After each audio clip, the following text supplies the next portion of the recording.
伟翔，帮我 test 一下这个位置。你站一下啊，可以了，可以了。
帮忙设置一下。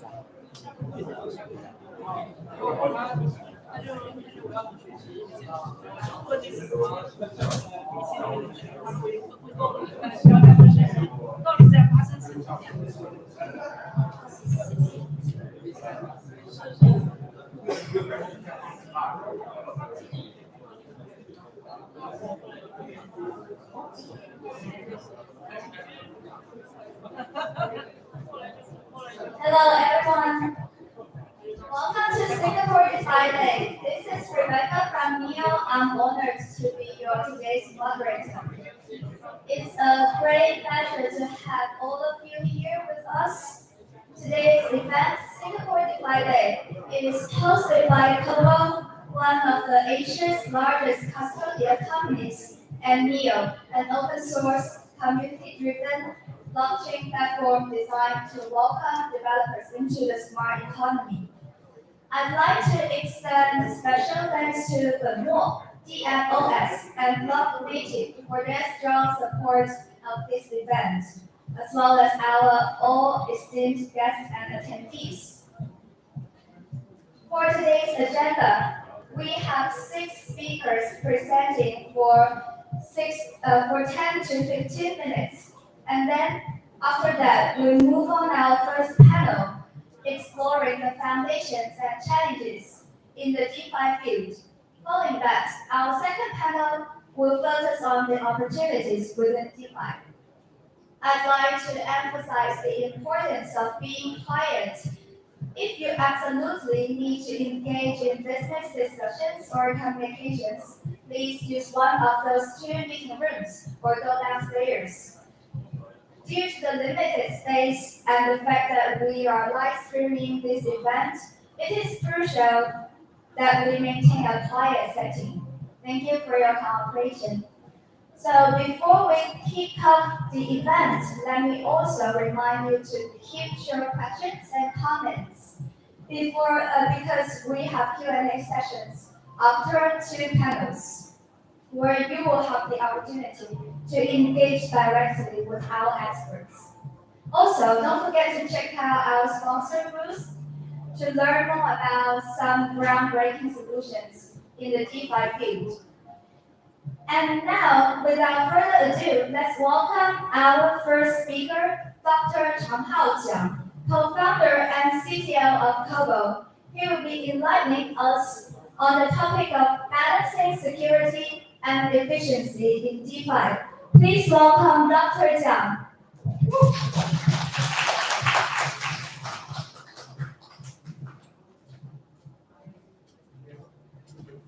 Hello, thank you.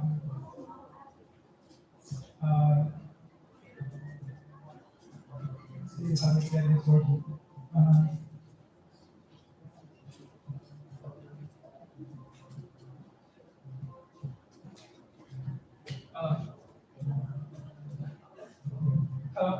Hello everyone. My name is Changhao Jiang. I'm the co-founder and CEO of Cobo. Today, I'm very happy to kick off today's event with a discussion about an ongoing challenge in the DeFi space, which is striking the balance between security and efficiency.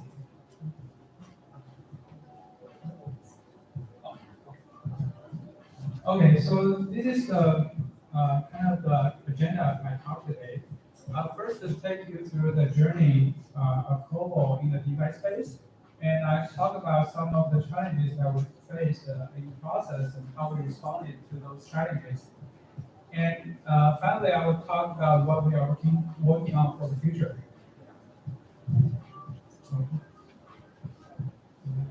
Oh, yeah. All right. So this is a high-level overview of what we did in the space in the past few years. So we started doing DeFi farming as early as 2020. In the beginning, we only set up a small fund internally to do DeFi mining, and we gradually expanded the fund to external clients and customers. And in 2021, we launched Cobo Safe, which is a plugin on top of Node Safe with access control capabilities. And in 2022, the total asset under our management in the DeFi fund exceeded $850 million US. And at the second half of last year, we launched the Cobo August, which is a suite of tools and bots specifically tailored to institutional investors in the DeFi space. And this year, we upgraded Cobo August and Cobo Safe with a bunch of new capabilities and tools.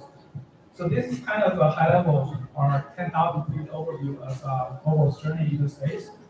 And okay, so if we dive in into the how we did it in the past few years, when we look back in 2020, at that time there were very few tools supporting the space, and a lot of things were happening, and new projects and innovations kept coming up. So we had to keep up with the new innovations and new projects. But because of the lack of tools, we had to do a lot of operations manually, and we also need to constantly monitoring what is going on in the space. Paying a lot of attention to what people are discussing in the media and in Twitter, social media, etc.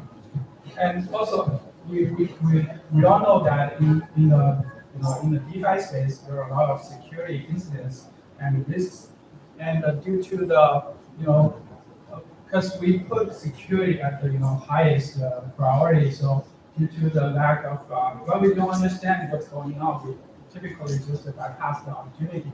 So due to the lack of resources and tools, we also missed quite a few investment opportunities. But we also made a lot of gains in that year as well.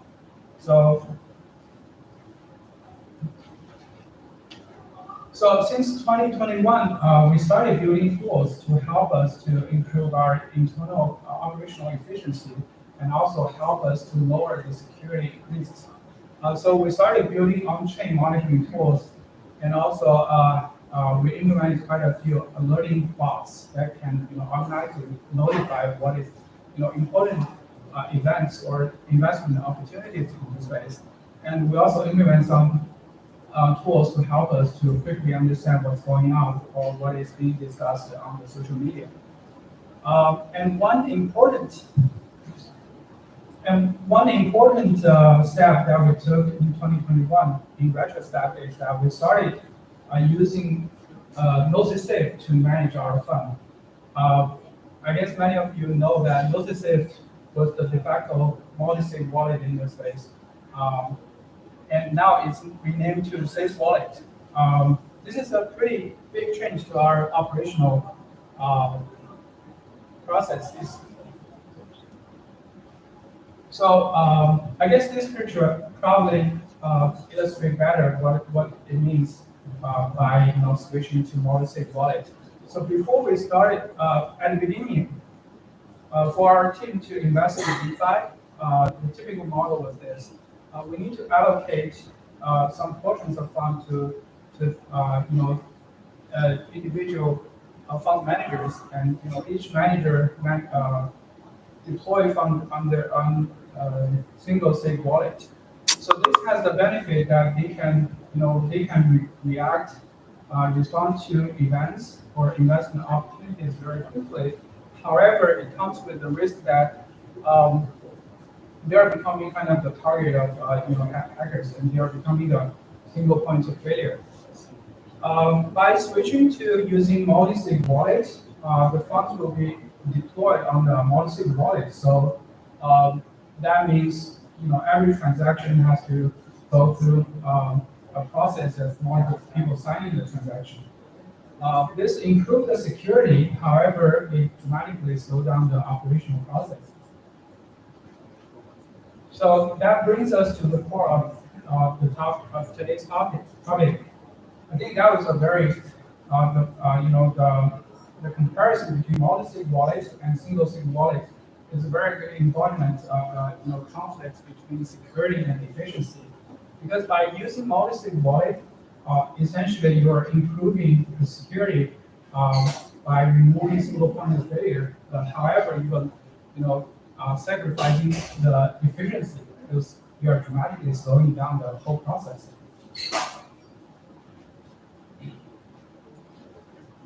So to tackle this problem, we created Cobo Safe.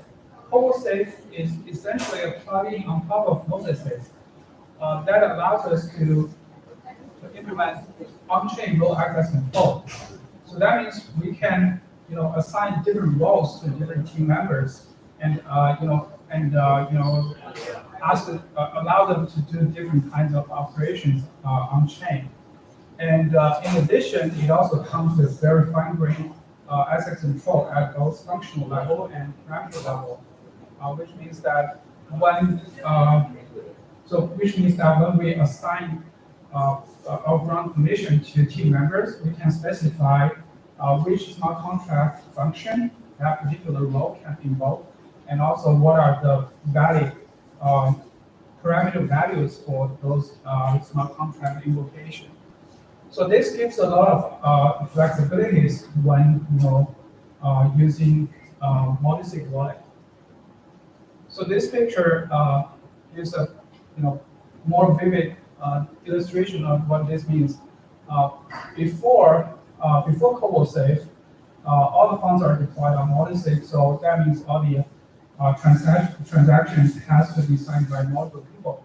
But with Cobo Safe, we were able to delegate some low-risk operations to some team members, so that they can do those operations without going through all the multi-sign processes. So this will significantly boost the efficiency of the team without sacrificing security. And since 2022, we built Cobo August, which is suite of tools specifically designed to institutional investors. It includes a bunch of features like single sig authorizations, batch token approvals, verifications, and risk alerts and monitoring to trigger automatic DeFi bots. So this picture kind of gives a better explanation. Like on the left, before Cobo August, we were able to delegate those operations to team members, but they still have to those operations or tasks still are performed by human. But with August, we were able to delegate some of the operations to automatic bots, to perform repetitive and very tedious operations. So this, in addition to Cobo Safe, Cobo August further improve efficiency by leveraging bots. And since we launched Cobo August V2 in July this year, the total value locked in Cobo August exceeded 150 million US dollars. And right now, the total number of active organizations using August today is around 40.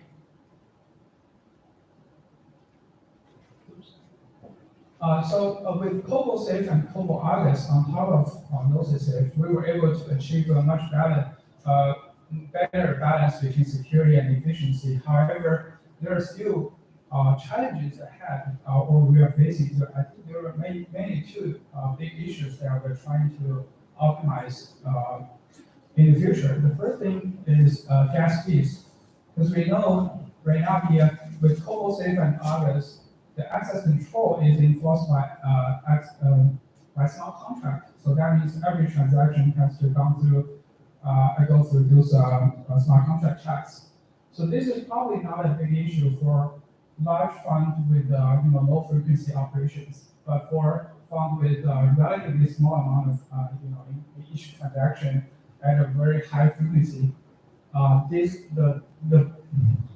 the cost of gas consumption can easily outweigh the benefit brought by access control.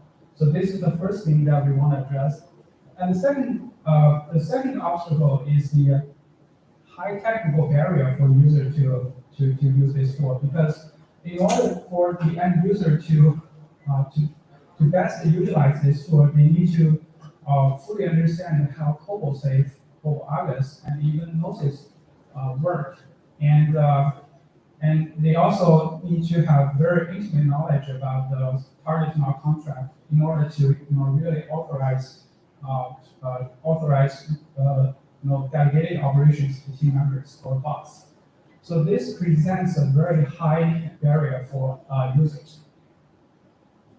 All right, so this year we are mainly targeting these two problems. For the first problem, the gas fee problem, we're implementing a unified risk control engine that basically will allow users to choose where to apply or enforce the access control policies. So for those users who are gas fee sensitive, they can choose to enforce the access control policy offline before broadcasting the transaction on chain. And for those clients with large amount of funds, but their operation is relatively low frequency, so they can choose to enforce the access control policies on chain. So this is the first thing that we are our solution to the first challenge. And for the high technical barrier challenge, we are working on a domain-specific programming language called Global Access Control Language that basically allow users to express their access control rules in high level.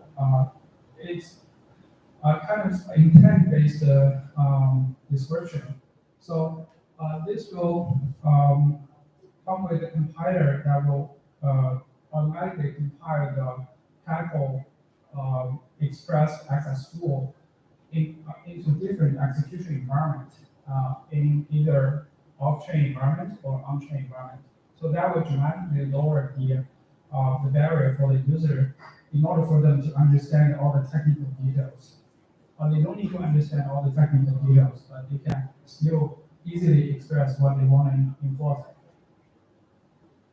Okay, so I think that pretty much sums up what Cobo did in the last 3 years in the DeFi space.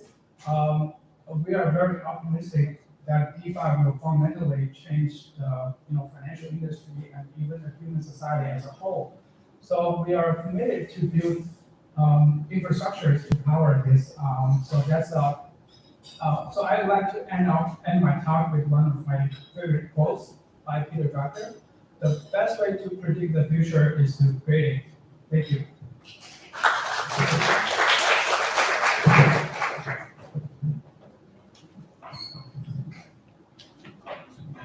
Thank you, Dr. Zhang, for the insightful speech. And I noticed that there are more guests. Feel free to take a seat in the sofa area. Up next, we have Dr. Yajin Zhou, co-founder and CEO of Blocksec, who will be sharing his expertise on how to take actions in a DeFi security incident from LP's perspective. Please give him a warm welcome to Dr. Zhou.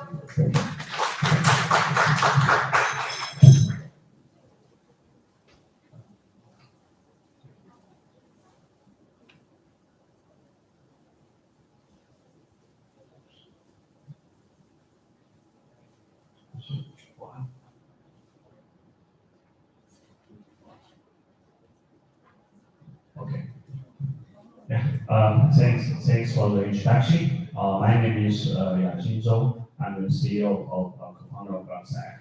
Today I'm going to talk about our solutions to the security in the blockchain space. So we will talk about the security from the LP and exchangers perspective, because when we talk about security, we always talk about the security incidents of the DeFi protocols, how the DeFi protocols can handle this security things. But today I'm going to talk about it from another perspective, from the LP and from the exchangers perspective. So Blocksec is a security company which was founded in 2021. We have developed a couple of tools and solutions to help secure the blockchain ecosystem. We have the security audience service, and we have the Falcon development suite for the DeFi protocol, because the Falcon can be used to block the DeFi hacks to the DeFi protocol, and we have a Falcon block, Falcon fork, to help perform the collaborative security testing. I think some of them may use our Metadog plugin, and the Metasource is a community version of challenges which help to track the funds between complicated interactions of the DeFi protocols. So let's get started. So the DeFi ecosystem involves multiple parties, right? So we have the LPs who invest their monies into the DeFi protocol, and the DeFi protocol may issue their tokens, and these tokens will be listed on the centralized exchanges. So currently, when we talk about security, we always talk about the security of the DeFi protocol, right? We talk about how to secure the DeFi protocol through the security auditing, through the monitoring, and through other solutions. But from another perspective, if you are an LP, right, who invests your money into the DeFi protocol, do you really want to put all the security on the DeFi protocol, right? So even we have many security incidents that the DeFi protocol, they do not even know what happened. They do not understand the root cause of the security vulnerabilities, and they do not even know how to patch these security vulnerabilities. So can they really trust the DeFi protocol? They can handle the security very seriously. So when security incident happens, so if you are an LP who invested the money into the DeFi protocol, you will lose money. That's because the DeFi protocol currently they do not understand their security very much. They use the manual intervention, to pause the protocol, but it's too late. I will give you a couple of examples to say how many minutes that a DeFi protocol responds to the security incidents. So if you are an LP, so you will lose money because all your investment in the DeFi protocol has been drained by the hackers. So if you are exchangers, you may also lose money. That's because the tokens listed on the exchange will be valueless, but you do not know about this. So the arbitrators, they can take arbitrary opportunities to sell all these valueless tokens on the exchanges. So let me give you 2 examples. So in last year, so we have the security incidents called the Anchor and Helium incidents, right?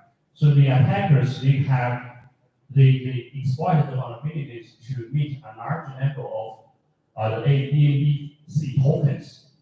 Because these tokens are minted without any cost, so it will cause the value of these tokens decrease, right? But the Helium protocol, they do not know about this. So it still accepts such a token as a collateral. So the attackers, they can use this token into the Helium protocol and as a collateral to borrow other tokens like the latent tokens. Let's see how many protocols between the exploit of the exploit of this security vulnerability and the Helium protocol has been exploited. So there are nearly 1 hour for the Helium protocol, to take actions to protect users, but they do not, because they do not understand the security incidents. They do not understand the consequence of these security incidents. Right?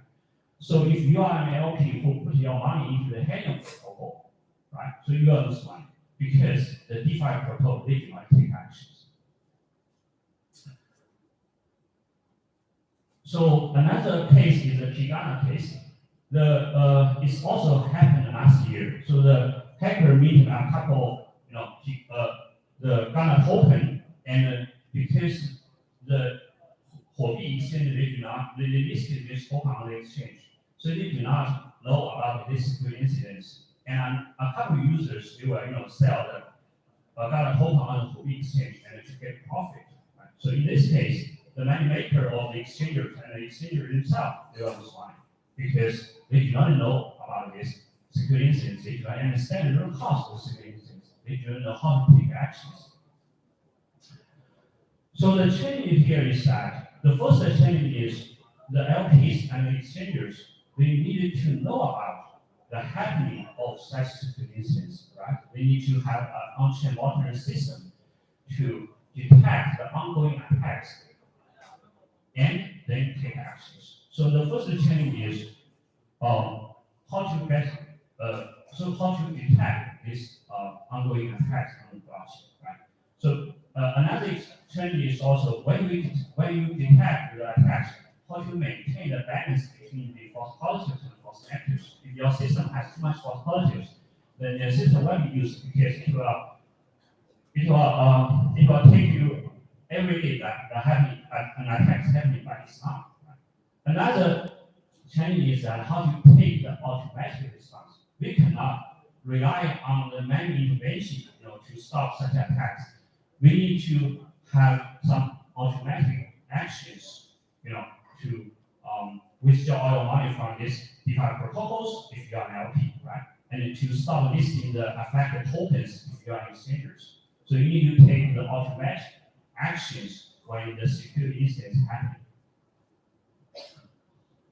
So we built a system called Falcon Block since last year. So the basic idea of the Falcon Block is that our system monitoring the transactions, both paying transactions on the memory pool and the transaction on the blockchain.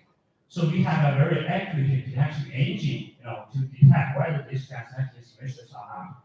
If this transaction is malicious, then the users of our system, they can configure some actions, when an attack happens, how do you respond to this security incident, to withdraw all your money from certain protocols, the users can configure such actions. Right? So Falcon Block, we have the Falcon Block have 2 usage scenarios. One is for the DeFi protocols. I will not talk about in here. Another using scenario is for the LPs, right? So the LPs, they can configure the actions when a security incident happens. So our system has a couple of advantages, like we have a very precise attack detection engines. As I just said, we maintain a balance between the false positives and the false negatives. Right? If the system sends a loss of false alarms, then the user will not use our system because they will take unnecessary actions. Another is that our system is an automatic response, so we will automatically take the actions without any intervention if the user configure the actions properly. Right? And the actions is configured, as I said, the users you can configure different strategies or policies to withdraw their money from the affected protocols, and the exchanges they can start listing such tokens on the centralized exchanges when something bad happens. And our system will be released. The better version of our system will be released at the end of September. And currently, we are also working with Cobo to help the LPs on the Cobo Argos to secure their assets. Yeah, this is all I will talk about today. Thanks very much.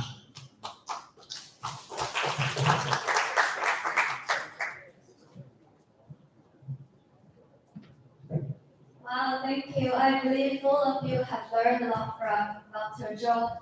Moving on, we have Shenzhen, VP of Block Native. He will be taking us through the journey of MEV past, present, and future. Let's hear it from Shenzhen. Hi everyone, my name is Shannon. Thank you for having me here today. I'm so glad to meet you all. So I'm from Block Native.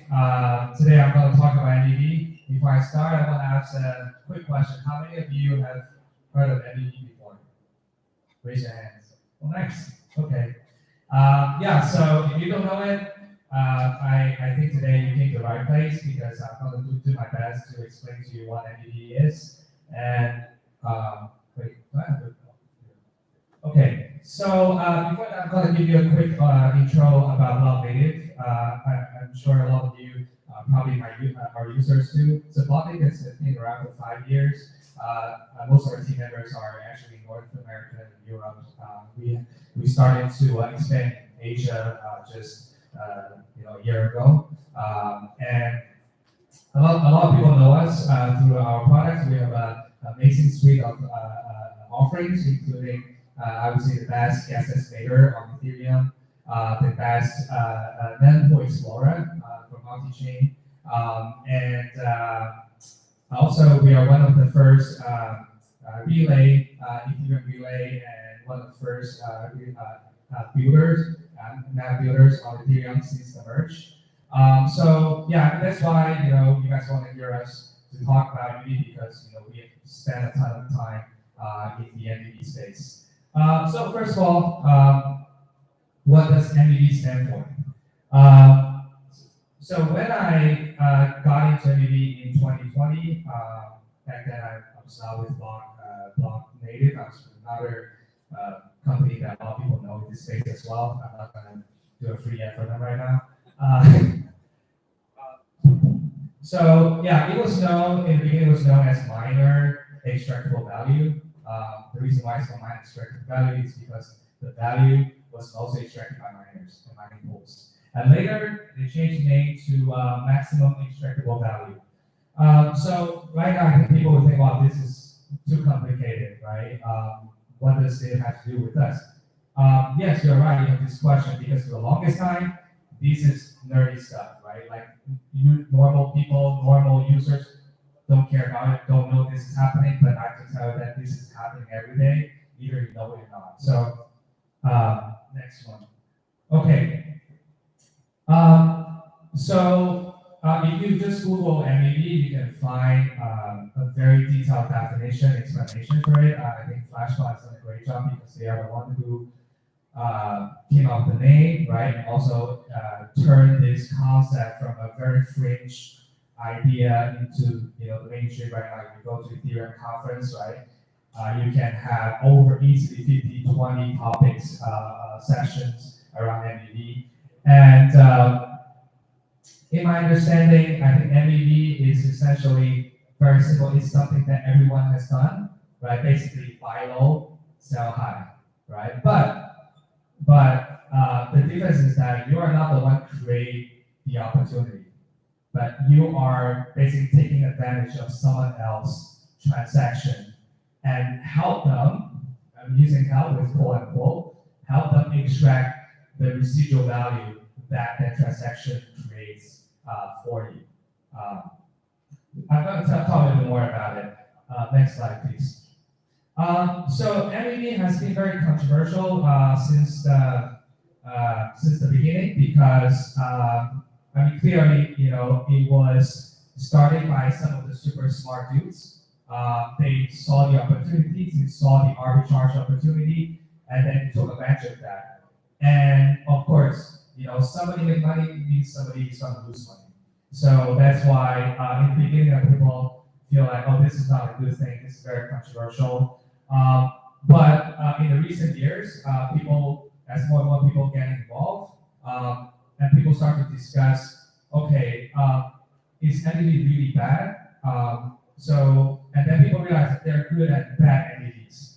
So here I'm going to give you a few examples about the most common forms of the MEV. I'm going to use I try to make it easier to understand, especially for laymen. I'm going to use some example, right? That is not related to crypto.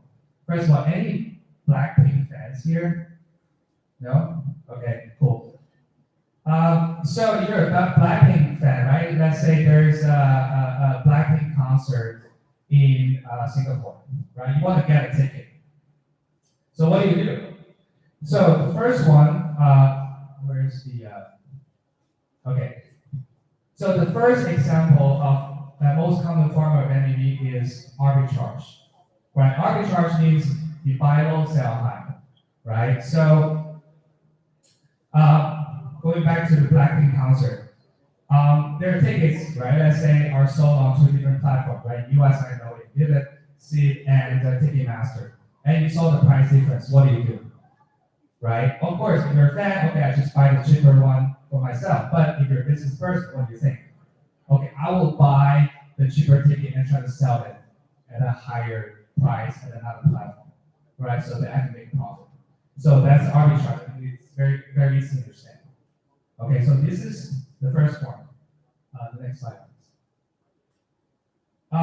The second form is front running, right? This is the word I think a lot of people would hear about in MEV space, front running. So what does that mean?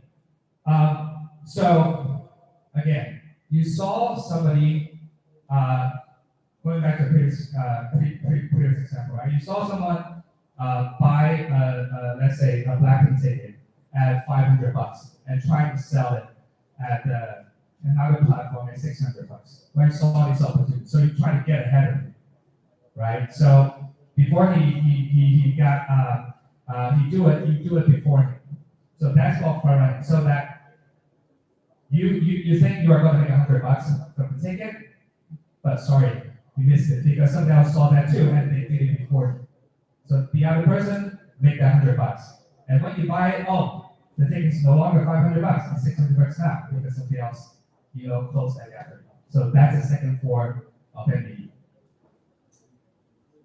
Next one. All right. So this one is also commonly discussed, and a lot of people know sandwich attacks. It is the same thing that people when people see you trying, let's say you're trying to buy let's say somebody trying to buy 10 Blackpink tickets, right? And you know that after that transaction, the Blackpink ticket price is going to go up, right? Because the demand is going to be less, right? The price will go up from 500 to maybe 700. What do? Right? So you try to make the most of it. So what you do is that, okay, I'm going to buy the tickets at let's say at 500 now, and then I'm going to sell it to that person, and then And then after that, let me explain. So I'm going to buy the ticket, the 510 ticket before the guy, that's before you, right? And then you buy it at these,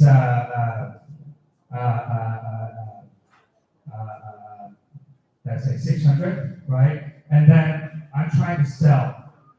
After you buy the ticket, because the price will go up from 500 to 600, so I'm going to sell my 10 tickets I bought before you. Then I can make the $100 difference per ticket. Are you guys with me? Does it make sense? So that's why it's called sandwich, right? That means I put a transaction before and after a transaction so that I can extract the value created by your transaction, but you are not getting any of that. I'm getting it. So that's why people feel hurt. And in reality, is that people will feel like, oh, why I'm not making the margin or slippage that I'm supposed to make because somebody else take advantage of the transaction. So that's why you make less money. Sometimes you lose money. Okay. Also in MEV, there's a lot of actors. There's a whole ecosystem developed around that. Flashbot has a definition. We call this MEV supply chain. So here are the major actors, right, in the supply chain. From the left to right is from top to down, right, upstream to the lower stream. Miner now, in the POS world, we don't call them miner anymore, we call them validators. And this is, what the value chain looks like. So the Blackpink ticket buyer I talked about is the user, right? So they are at the top of the supply chain, and then miner or validator is at the bottom of it. Guess what, right? Nowadays, 8% or even 9% of those MEV profit went to the miner, right? And the user, who's the guy who create those opportunities, get none of it. So we're going to talk about it because this is going to be a very key issue that's going to define the future of energy space. Right, thanks. Okay, so real quick. So MEV is, like I said, right? I think from the example of Blackpink, I think you guys know that MEV is nothing new. MEV is everywhere, right? It existed before somebody made MEV. So, but in our industry, right, in crypto, MEV became a topic since early 2020. So that's when the Flashbots started their research, and also some of the other folks started to try to explore this space. So I would say 2020 was the time when MEV started to take off in the Ethereum space. And also, I mean, it's not just Ethereum. It exists on other chains too, but I don't want to expand too much because right now, the reason why MEV hasn't been the topic on other chains is mainly because those chains don't have Flashbots, don't have the infrastructure where people can use to capture MEV. All right. So so just talk about for normal people, normal user, right? When you are experiencing, let's say, MEV attacks, right? So there's like you don't really know what's going on behind the scene, but you will definitely feel it.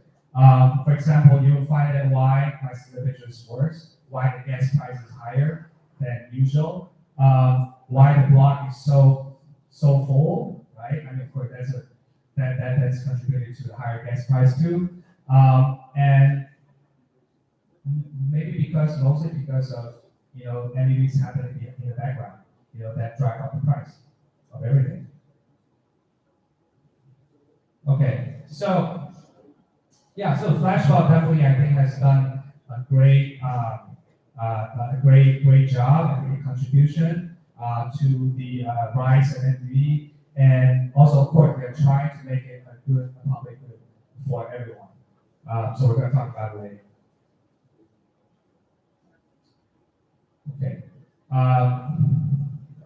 So yeah, I think the goal is, of course, right? Like first of all, MVP, to MVP, right? We talk about the MVP opportunity. How do you find MVP opportunities? I don't know if everyone familiar with the concept mempool, right? Mempool is where transactions sit before they get confirmed on chain, right? That's where people, again, right? Imagine if I'm trying to buy Blackpink tickets and I can see all the people that are lining up to buy the tickets, then I can have a vast information about what is going to happen, right? I can see all the biddings, if there is a transparent a ticket system out there. So that's the example, right? And of course, that's where the focus is, right? You look for opportunity, look for MVP in the network. Okay, so block native wasn't really focused on MVP before the merge because it wasn't as popular at that time, and also I think there was I would say a monopoly, right, in that space because Flashbot was the only one that is in charge of the ecosystem, right? They're responsible for taking the transaction, receiving transaction, taking transaction, building the block. Not building the block, but sending transaction to the mining pool, and the mining pool, responsible for, building the block and putting them on the blockchain. So there's very little, very centralized, and there's very little left for the other to do. But after the merge, everybody knows that, right? Right now, one of the big and hottest topic in Ethereum is what? Is PBS. It's proposed bigger separation. So I'm not going to dive into that, but because of that, and also because Flashbots introduced this new ecosystem called Math Boost, which is an effort to decentralize the block building infrastructure, to invite more people participate in this building operation, so that gives us a chance and others a chance to participate and make this ecosystem healthier. Okay. Next. So yeah, personally, before I joined Block Native, I worked with another company. That company has a lot of relationship with mining pools. So somebody told me that I was one of the few person that knows most of the Ethereum mining pools in the world because of the need of our business at that time. And of course, this is the mining machine back then. Now on Ethereum, nobody uses it.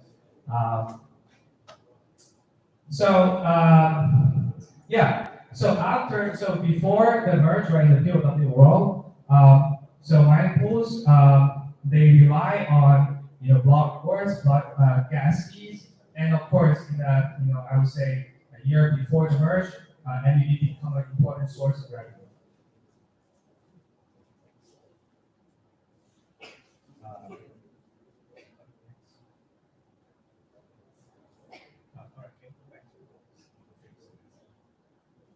Yeah, but after the merge, what happened, right? I know a lot of my old friends, old customers took a great hit because they cannot move to POS, so they have to, shift their business, they have to close their business. And also for people that remain in the space or newcomers, they're also, facing, I think, more fierce competition. Also, less revenue, right? Because the block reward was down, gas fee. That's one of the main objectives for the merge, right? To address the gas fee fluctuation, and also more severe punishment for failures. So because of that, the MEV revenue becoming a more and more important source of revenue for the validators, for the whole ecosystem, right?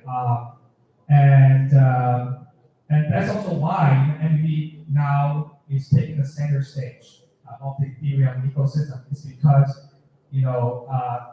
that is important, revenue, economic incentive for people to participate in Ethereum today. Okay, so I mentioned the PBS, right? Proposal builder separation. So what that means, I just want to explain this briefly, is that before the merge, right, it is the mining pool who's responsible for taking the transaction, building the block, and proposing the block, right? This is not so good because, it basically, these two jobs are so critical, right? They have so much power, and if we give all this power into one single entity, that just makes this entity more powerful and also easier to create this centralized layer, right? Dominant layer that basically, control the whole space. So one of the key goals of the merge is to separate this. Of course, it's not happening yet. All right, it's going to still take some time, but Flashbot again, right? The math boost is, I would say, the pilot of these proposal separation. So right now, sorry, I'm just trying to keep it on a really high level. I don't want to dive too deep. So right now, right? So these math boosts, imagine, right? This is a parallel block building a system, right? And while the validator can still build blocks by themselves, but they give up their right because they can get a more profitable block from these math boost system, right? So right now, I think over 90% of the blocks that are created and pass through the math boost ecosystem. So that's basically, like I said, it's a pilot of the future, right? Of the future proposer and builder separation, what it's going to look like. But of course, it's going to be quite different than what it is today, but you get a sense of, you get a flavor of that. Okay.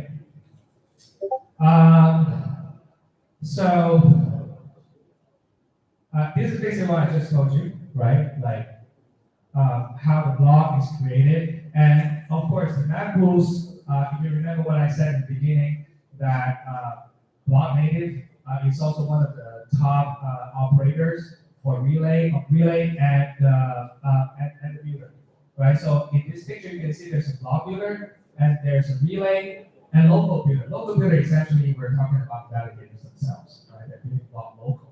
That's what we mean, local. So relay and block builder are the new roles introduced by the map boost. And like I said before, these two roles don't exist, right? These two roles are being assumed by mining pools and flashbots, so it's centralized. But in map boost, you can see these two roles are separate. And there are many builders out there now. They're not in this business before the merge, and now they are in this business. And also relays again, right? Is a new actor in this ecosystem. We're one of the relay. There are a few other relays out there. They're doing the job to create the bond and to create a bridge between the builder, the people upstream, and the validators.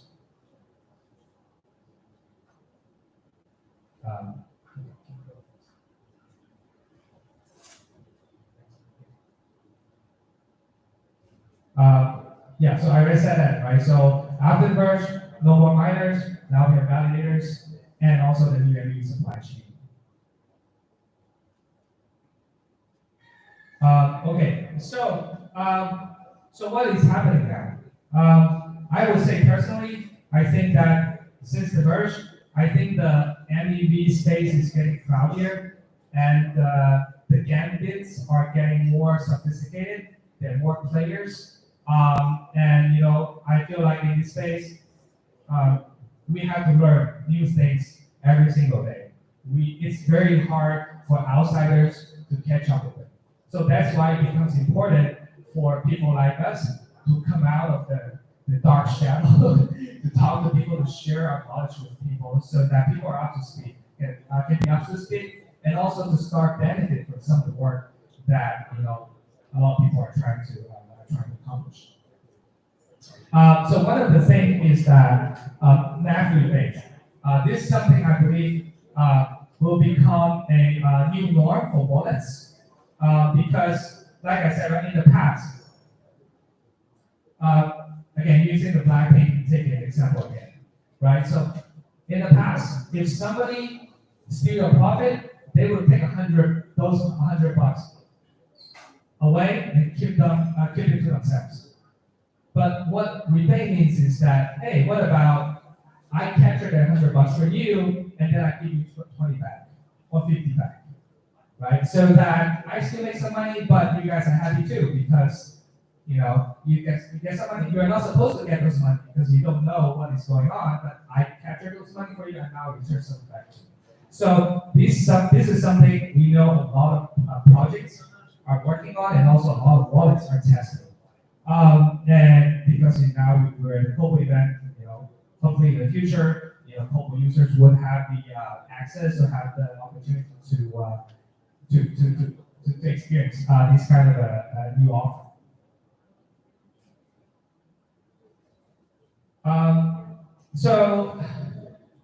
Like I said, these are order flow will become so as you can imagine, right? So order flow or information is super hyper critical for this space, right? Because basically it's a war of information, right? If you have advanced knowledge of something like arbitrage opportunity or a foreign opportunity that nobody knows, then you have better chance to capture it and make money. So that's order flow, right? So that's what I'm talking about, right? So if you have the transaction, the transaction that undergo, then you have advantage. And now it's becoming a very intense competition, right? Like the builders out there, everyone's trying to get their private order flow, right? The information that's exclusive to themselves, so that they can build better block, build better, create more profit than the others. And again, right, going back to wallets, and also a lot of dApps right there are left out in this space because first there's no product, and also it's probably too early for them to get involved. And even to the day, right, and it's still very new to a lot of people.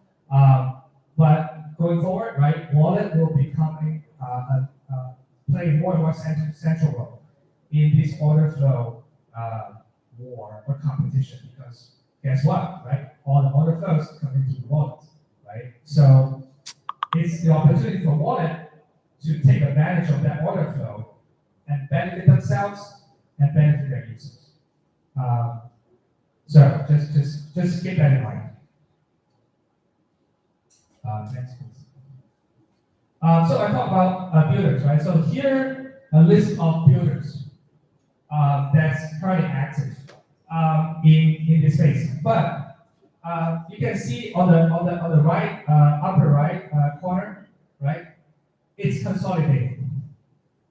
So basically, these top 4 builders, they are capturing, I would say, 70 to 80% market share, or even 90% market share, which is not good, right? Because that means, right, we're going back to the old days when a few mining pools controlling the content of the blocks, right? But now, of course, now it's not the validators deciding the content, but again, right, the power is just shifted from from the validators to the builders. So that basically repeating the same problem. So we will try to solve that. I mean, the whole community is trying to solve, but this is what it is at the moment. Private order flow, I just talked about it. And you can see that very interesting.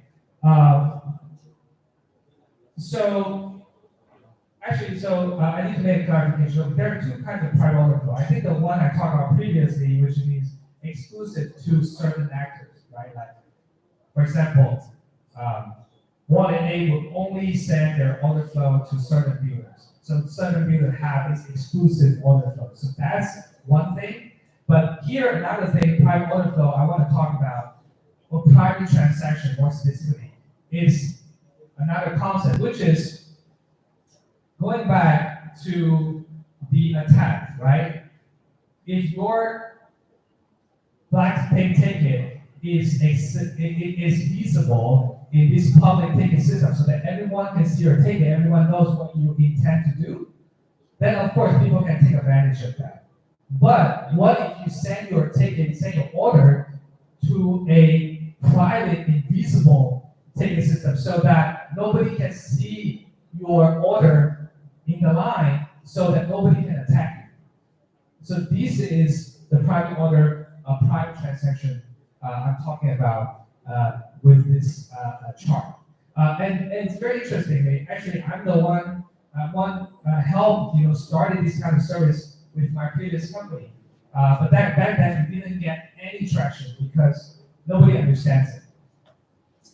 But now, just in the last 6 months, we saw amazing change. The percentage of private transaction, that means people submitting their transaction to this private netpool, went from less than 5% to 15%. And we expect this trend to continue to grow. That means probably in the next 6 months, you will see maybe up to 50% of the transactions that are private. What that means, if your transaction is not private, your transaction goes to the public netpool, that means all the eyes are on you. Right? Your transaction more likely to get attacked than the others because you're visible and the others are not. So that's another very strategic service that the blockchain is promoting and building. Right? We call the products called transaction boost. We're trying to tackle this problem, particularly for wallet, because we need to, wallet is not like, oh, you just give us a product and we figure it out, right? Because this product is going to, this whole shift, right, is going to affect the user experience. And like I said, wallets are not necessarily the expert of this, so that they need partner, they need somebody who knows this and build a product tailored to their needs. So that's something we're focused on, and hopefully in the future we have more to share. So just one example, right? We talk about NAV rebate. Of course, this is not an everyday event, but so far we've seen that over 400 ETH has been returned to the users through this rebate mechanism.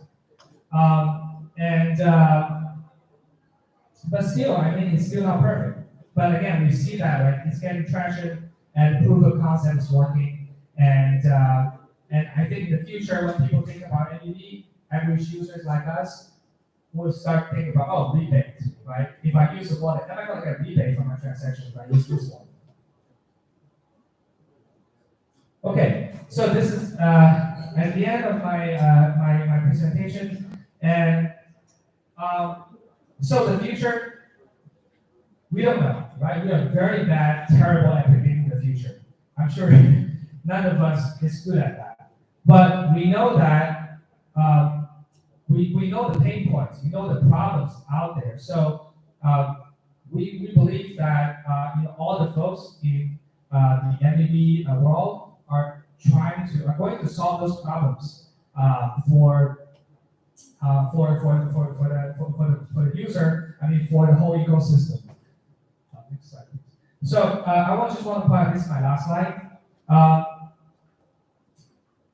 I think the reason why MEV today I had the opportunity to talk about MEV is because we are coming to the users, right? So this map, right? This chart looks very very busy, but just remember, for the longest time, the users, the wallets, the dApps, they're left out. They're victims of MEV because they don't play the game, right? They're not involved. And there's no mechanism, there's no platform that allows them to participate.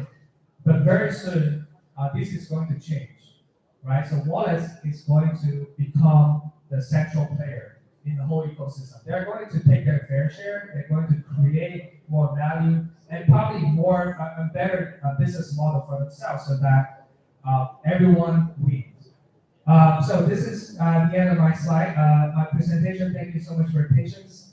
Look forward to having more conversations.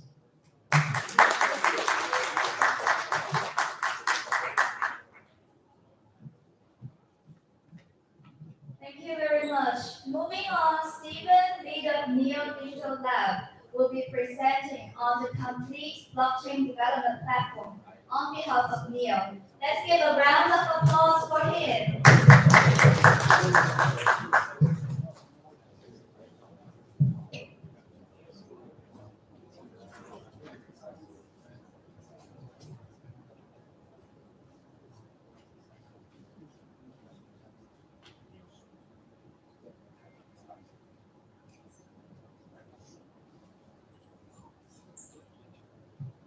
Okay.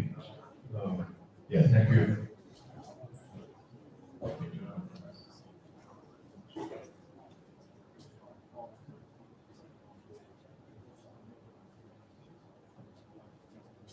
Okay, yeah, thank you. It's my honor to stand here to introduce our NEO, the complete blockchain development platform. And you may have heard about NEO long time ago because of its price. And I think most people know NEO and they trade NEO and use NEO and gas token. But actually, we are a very early blockchain platform since 2014.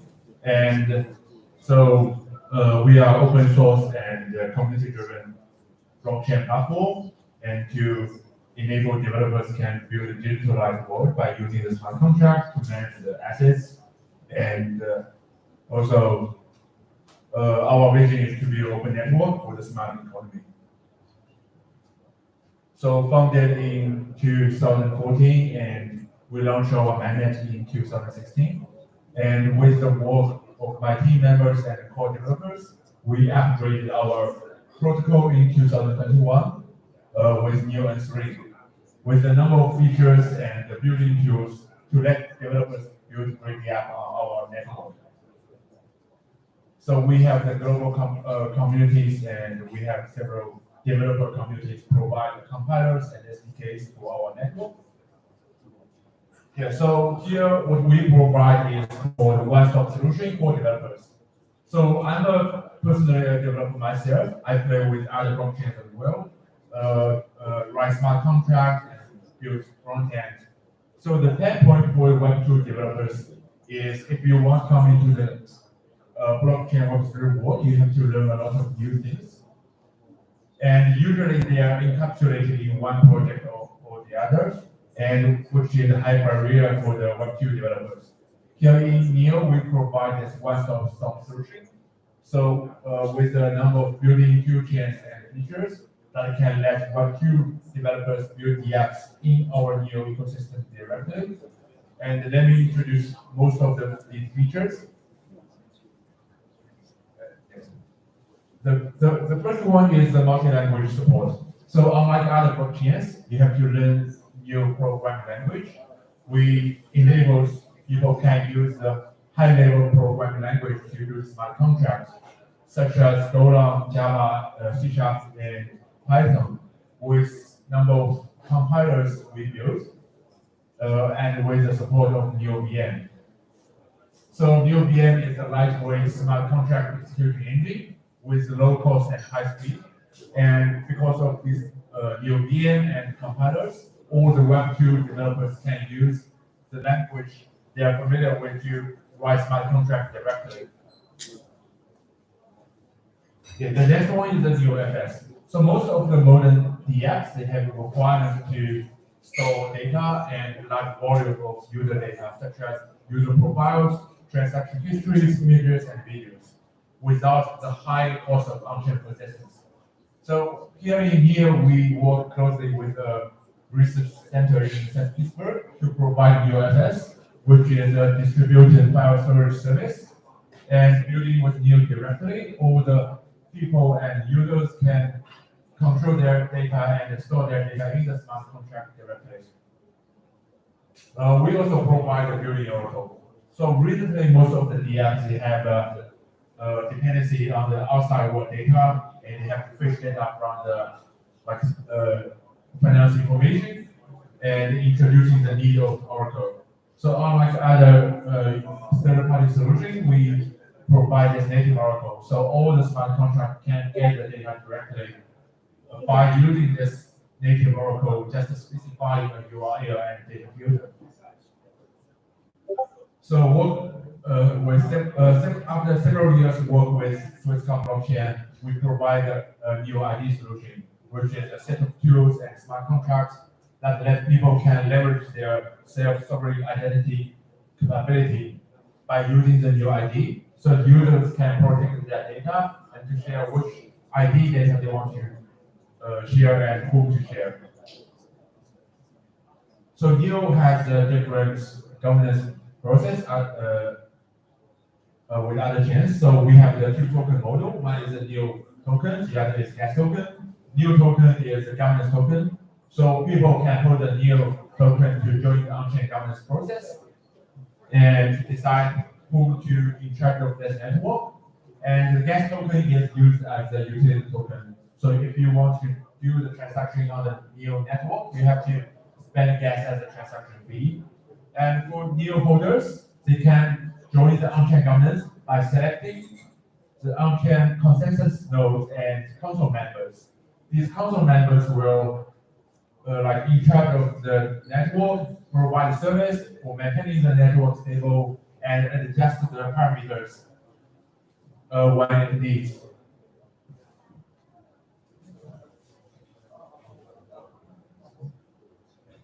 Yep. Okay. Yeah, also NEO uses a different consensus mechanism. So we are not using POW or POS, we use a DBFT. So NEO was first truly immutable blockchain by using the DBFT consensus algorithm. So with the majority agreement between the consensus nodes, all the blocks and data are proved as immediately irrevocable finality as soon as they are added to the blockchain. This absolute finality features are very friendly for the DeFi protocols. We also fulfill our interoperability by joining the Poly network. So by using this network, NEO can connect it with other EVM and non-EVM blockchains such as the BSC, Echo, Polygon. So in NEO, all the DApps can connect with other blockchains. So all the users can do the cross-chain transaction, not only the assets transfer, but also random information transfer. So finally, our target is to build a developer-friendly blockchain platform. So we provide a number of features, toolkits, SDKs, and by our developer community and also our enterprise service, developers can do smart contract, compile, debug, and deploy with VS Code's extensions.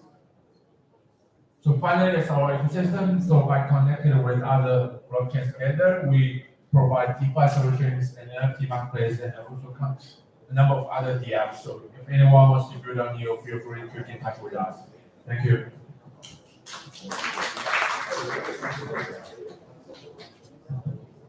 Thank you for the introduction to NEO. Next, Jacob, Master of DeFi at Lido, will be sharing insights into LSD on Layer 2. Please welcome Jacob.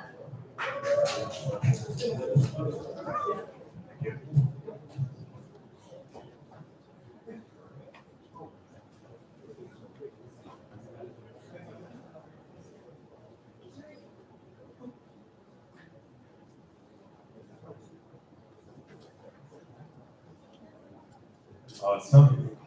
Hello, everybody. Nice to see you. My name is Jaco, and today I'm going to talk about Lido on L2s.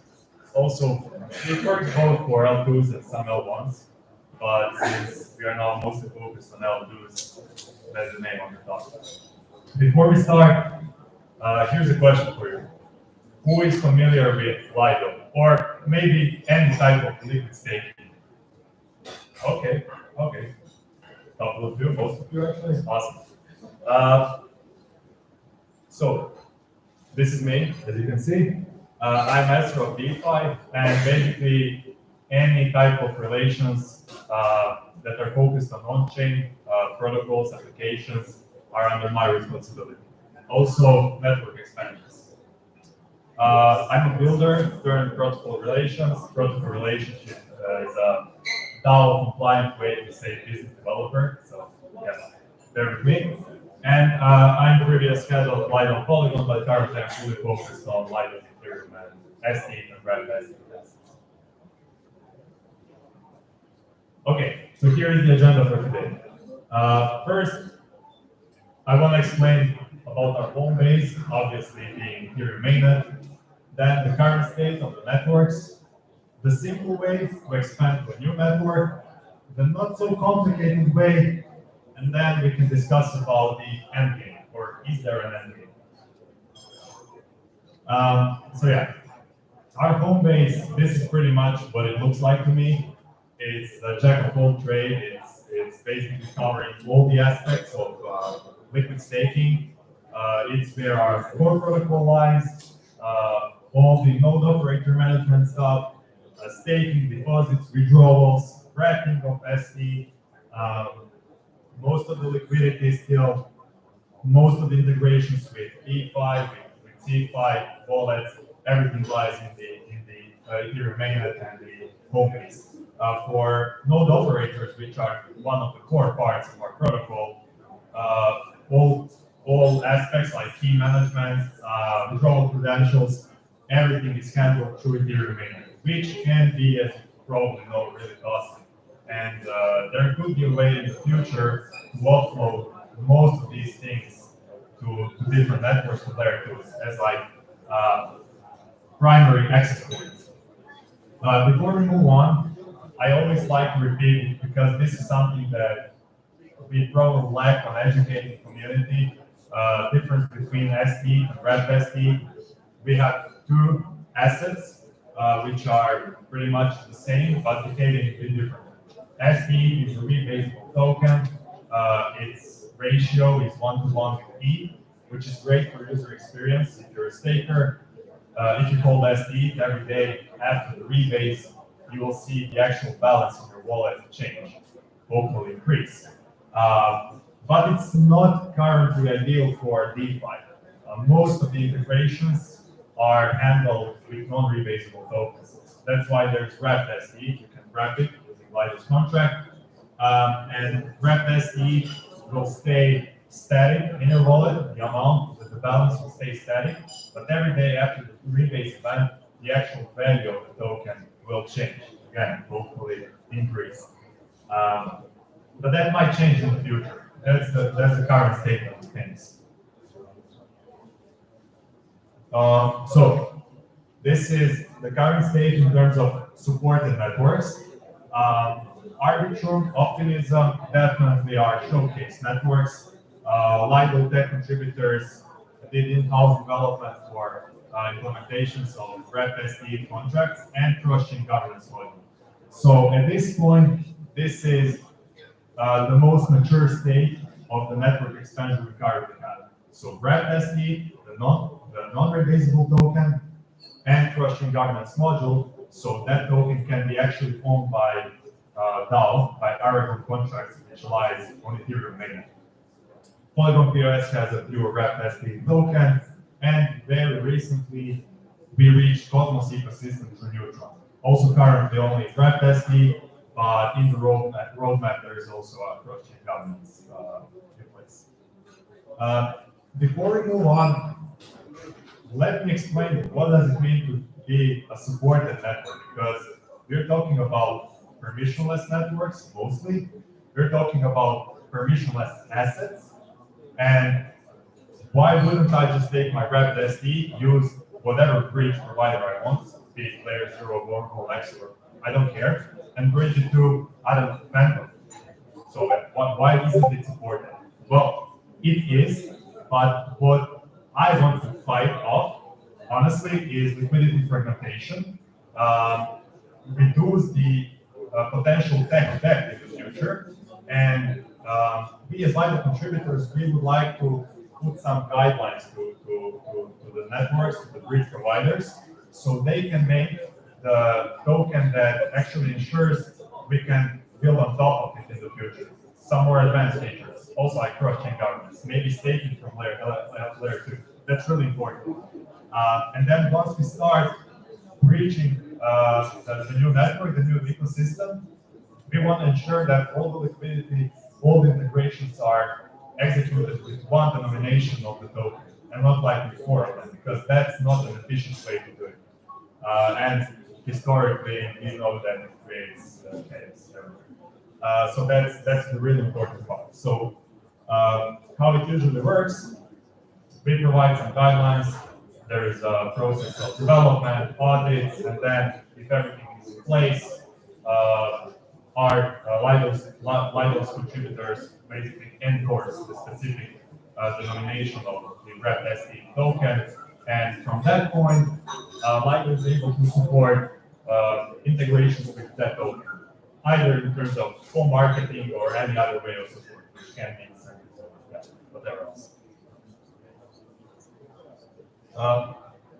So yeah, why even expand further? So I mentioned like we are already on Ethereum mainnet. It's pretty good there. Arbitrum, Optimism, Polygon, Cosmos. Why expand further? Well, multiple reasons. Increased accessibility. You can never have enough accessibility. Some networks might be backed by centralized exchanges. So reaching the network might be beneficial in the future for having another stream of new stake. Wallets might be network specific as well, or have a user base on that specific network. Different markets. Also, risk distribution is really important. So what would happen if we only reached Arbitrum and transfer most of the liquidity on Arbitrum, and something happens with a major protocol there, or with the whole network? Well, we are screwed, not just Lido as a DAO, but everybody, the whole space. It's too reliant, and we don't want to put focus only on one network. So reaching multiple networks, reaching multiple protocols on these networks makes risk more distributed. And then obvious things like improved user experience, cheaper transactions, faster transactions, whatever is specific for that network. So what would be the simple way to expand to a new network? This is the go-to way. Replicate Optimism or Arbitrum implementations, meaning start with REP-SE, start simple. Try to implement cross-chain governance module immediately, or at least put it in a short-term roadmap. That's really important. Go with the native network bridge. Why is that? If we are already trusting the new network and we want to expand there, inherently we are also trusting the native network bridge, so it makes sense. And it's usually the best balance of security and delivery time when expanding to a new network. And also, it's really good because through that process you get more synergy with the actual network and the ecosystem, so the actual go-to-market makes more sense in that way. Yeah, we can the not so complicated way is very similar, but sometimes we need. Sometimes it's not possible to go with native network bridge for multiple reasons. For example, the native bridge is not a common good. It takes some extra fees, so not just gas fees, but actual fees from your tokens that you're transferring. This is something that I definitely don't want to see happening in REP-SE. Code base is not open source, or it does not match the actual on-chain code, which is kind of the same. Immutable or too restricted code base, and or lack of features for the actual token implementation or extensibility of the bridge to comply with the guidelines that we provide.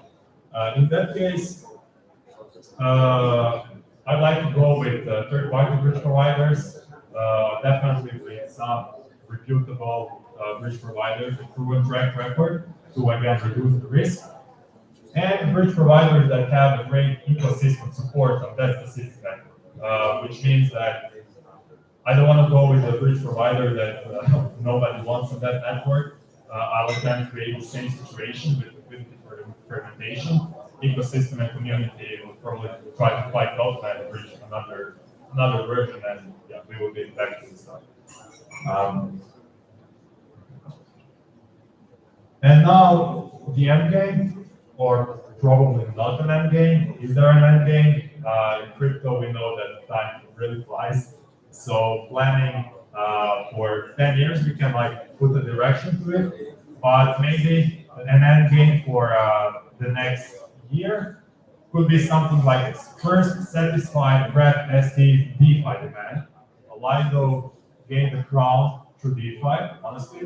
We are reaching to institutional and CeFi, but for that, it's really interconnected with DeFi. So we need to leverage the DeFi. And there is a lot of demand. So that's why prioritizing Web SD and expanding to new networks at this point makes the most sense. SD, again, provides better UX for individuals. So at some point, next year or after that, we will also start bridging the rebase version. Why does it make sense for SD to be on new networks? Let's take an example, business models of custodians or centralized exchange. Basically anybody who's taking custody of your funds, providing any type of service. For them, it's the easiest way to take fees is from the rebates. So if every day you're told you get like 0 point something to your balance, they take a little bit of that and you still see your balance increasing every day, which is great for user experience. And this service provider is earning some assets. In case of Red SD, that would look really awful because you would have a static amount and every day, even though you're state, you would be actually decreasing, so it would create a mess. So that's just one basic example that's understandable, I think, for everybody. Staking from L2s. We can bundle up all of this. Node operator management for L2s, liquidity on L2s, and then finally, close to zero human interaction with Coinbase. So all the activities can be offloaded to layer 2s. For that is why we need to ensure the upgradability and some of the features of the token on a new network, so we can enable this in the future. Node operators are the core part of the protocol. They are the ones that are basically responsible for these rewards, also for MEV. And they need to handle their keys, they need to introduce new validators. Why would they want to pay all the high prices of Ethereum? Why do they want to clutter the Ethereum mainnet if it's possible to do everything from the layer 2? Staking from L2s is not just for users, but it's also for protocol integrations. We definitely will build and are building liquidity on layer 2s. But for specific use cases or for larger amounts of funds that want to be staked or unstaked, pools will never be ideal. The slippage will be too high. So you actually want to have a way to tap into the actual protocol. That's why staking from L2s is super important. But it will take time. It's an actual extension of the core protocol and not just a feature. There are some implementations of shuttling, but currently they're not obvious. At least not for this case. And then, finally, if you remain it, like everybody wants to just stay as an infrastructure, protocol layer, and we won't touch it once. That's it. Thank you very much.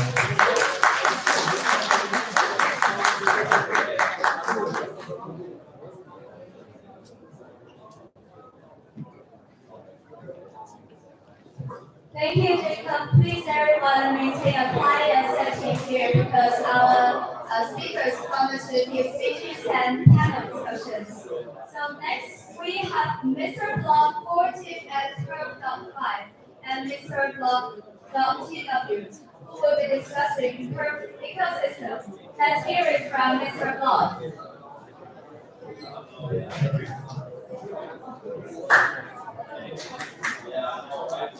Hey, it's Chris. So today I'll be talking about Curve, and I guess I'll speak in English now, or Chinese, English, Chinese. So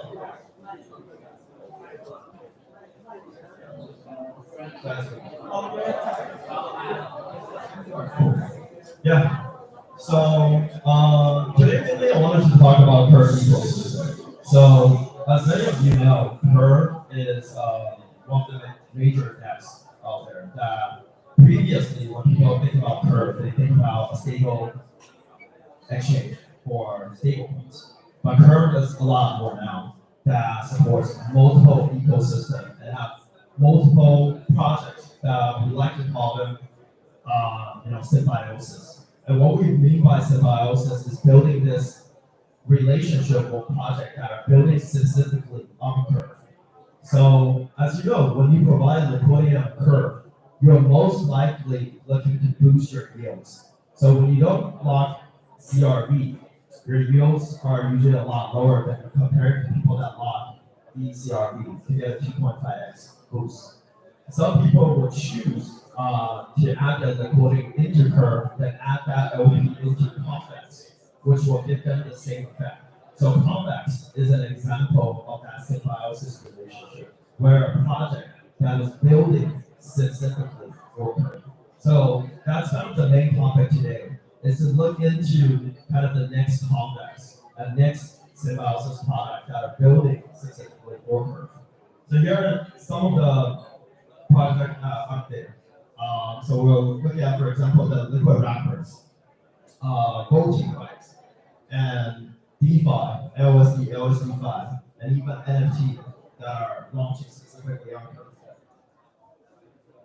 So right now, there are three choices for liquid wrapper. The first one is Convex, around 1.8 billion TVL. Then we have YEarn, which has YCRV, the famous project that's from the kind of the old DeFi years, and Stakeout. All three of them has X amount of VCRV, which allows project to lock liquidity through them to get the same boost I mentioned earlier. Then we have the bribery market. So Curve has this thing called kind of the bribe war. And many people actually kind of look over the bribe war and thinking that the Curve war has ended. But actually, Curve war has been continuously growing. Right now, there's over $300 million that has been bribed through the Curve ecosystem, which is through one of the projects I mentioned earlier.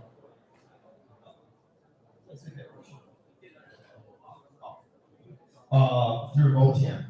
And then each specifically, they have their own amount of bribery as well, such as Y bribes, plus, and more market.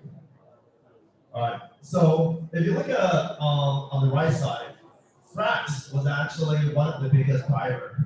They historically has bribed over $90 million. So when you ask what is bribes, basically when you lock CRV, you have these voting rights where you can vote dedicating how much CRV is allocated to per pool. So there are around 200 pools on Curve. They each has their own allocation of CRV, which changes per block. So in order to have a fair game, these CRV holders basically vote every 5 days or 10 days. And you have VLCX holder, which vote every 2 weeks. And so when you have a project like Luna, which launched the stablecoin UST, instead of buying and holding VCRV, they use their own governance token and stablecoin to bribe the token holder to vote for their pool. So, and there are a lot of CRV holder and CDX holder that took advantage of that and earned tons of bribe. So for example, the top earner in the Curve war was the Convex member, C2T. He has earned around $23 million in stablecoin just from the Curve war. And then you have a couple of other addresses and projects that earned 7-figure to 8-figure from the bribe war. So right now, the bribing ecosystem is continuing to grow. Roughly around $2 to $3 million are being bribed through the Curve ecosystem every week. And we think that as the stablecoin market continues to grow, we see a couple of stablecoin projects out here as well. And we see that PayPal recently launched PyUSD, which also created a pool on Curve. There's also another protocol called Reserve and Athena, which all bought CRV. So we think that the primary reward will just only grow bigger and bigger. Hence why there are protocols that are built specifically for Curve, like I mentioned earlier, projects that are similarly like Convex, that design their token purely to incentivize and help the Curve ecosystem grow. So currently, there are two voting markets. One is called Llama Air Force. If you have tried before, it basically tracks all the voting market. And then you have primary aggregator, LobbyDAO, that essentially allows you to focus on specific price. So you don't have to spend too much money on gas. So this is one of the price that happened recently. On one of the voting markets. So there are around 4 voting markets I mentioned previously. So for example, this happened in September 14th. And the private round is around 200K. The people that are voting for these prices can share the pool. So I'm not sure how many people have tried voting on the Curve market. If you have, probably raise your hand. All right, you see there's only one guy. So he's earning most of those money right now. And most people that didn't vote won't get that money. So if you have ECRV, you should go to the bull market. Okay, now who are other bribers, right? We talked Luna, France, right? These people that bribed before. Who are the new bribers that will come into the market? It's actually the LSD. So Lido was before me that talked. They were actually one of the biggest bribers as well. They spent tons of money on bribing the STETH pool. Because the biggest Lido pool is also on Curve. There will be more LSD out there, right? Such as Puffer Finance, such as EigenLayer. So the LSD market is one of the biggest market that is growing, mainly because Ethereum wants to stay decentralized. So there needs to be more competitor, not just Lido. So which means there are going to be more projects to spend money on the primary market. Okay. So Puffer is one that I mentioned, and then there's also a project like Binance that has recently launched their own draft version of State F called WPETH. They're one of the first exchange that has written a proposal to get listed on Curve. So if you think about it, back then we had projects that were writing proposals to get listed on an exchange, a centralized exchange. Now we have centralized exchange that are writing proposal to get listed on Curve. All right. So we mentioned LSD, which are basically liquid wrappers such as STETH and so on. Now there are a new market called LSD5, which essentially take these liquid derivatives and basically turn it into a DeFi project. So one of the most common LSD5 that we're seeing are stablecoin projects actually. So one that are quite famous recently is called Libra. What they do is essentially take STF as a collateral to mint the stablecoin. And then they have that stablecoin called USDT, which they also launch on Curve. There recently a new kind of Curve ecosystem project as well, it's called Prisma, that also take a similar approach. But instead of only taking STF as collateral, they have taken multiple LSD as collateral, such as SDF, Frax F, Coinbase F, and Binance F. So this is a Prisma. By the way, just to mention, all these projects are built on top of Curve or for Curve. Okay. The next sector I want to talk about is compounding. So there currently, when we look at how many DeFi projects are designed, is using kind of the DeFi 1.0 token design, and this has become a serious problem for older DeFi projects like Curve and Convex. Because back then, we don't really know how token design should be like. Most projects didn't even expect to survive this long. So if you look at, older blue chip projects like MakerDAO, Aave, they have changed their token design throughout the year. Like when I was making a video about Aave back in 2019, they were still called ETHLEN. Then later they changed their name to LEN. and Aave, which basically changed their token design.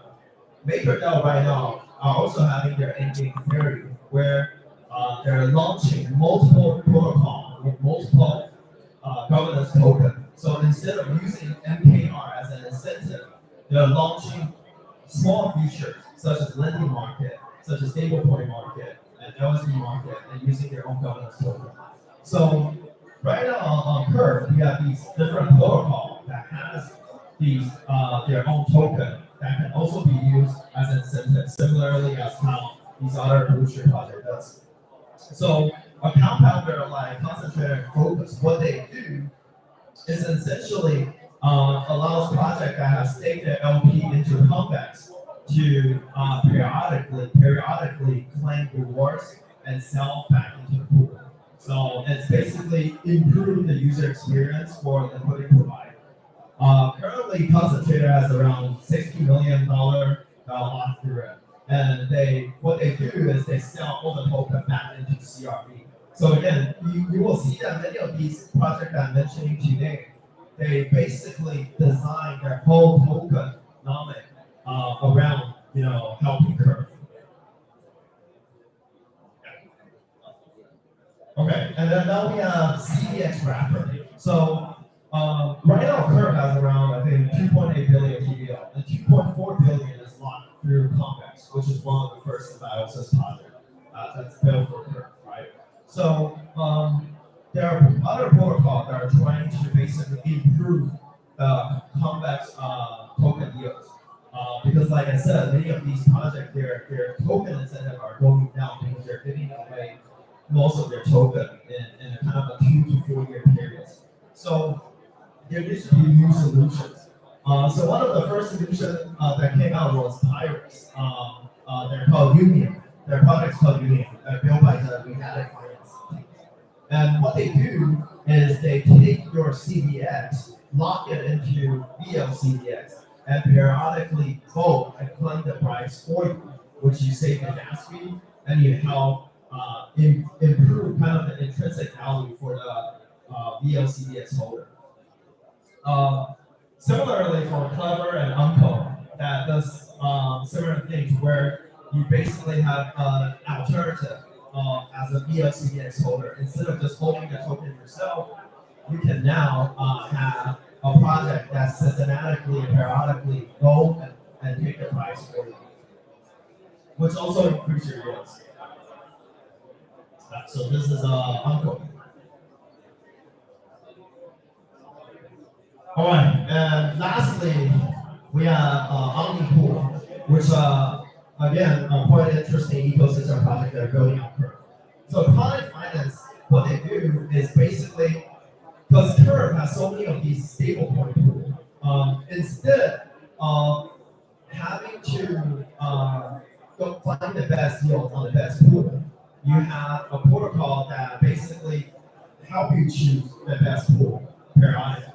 So one of the strategies to maximize your yields is to not stay in one pool, but instead change from pool to pool. So for example, when you're in the Frax pool and they're getting, let's say, 7% yields, and suddenly, let's say, Binance launched a new stablecoin pool, then you don't want to just stay in the Frax pool because it's all stablecoin pool. So you want to move the liquidity from one pool to another pool.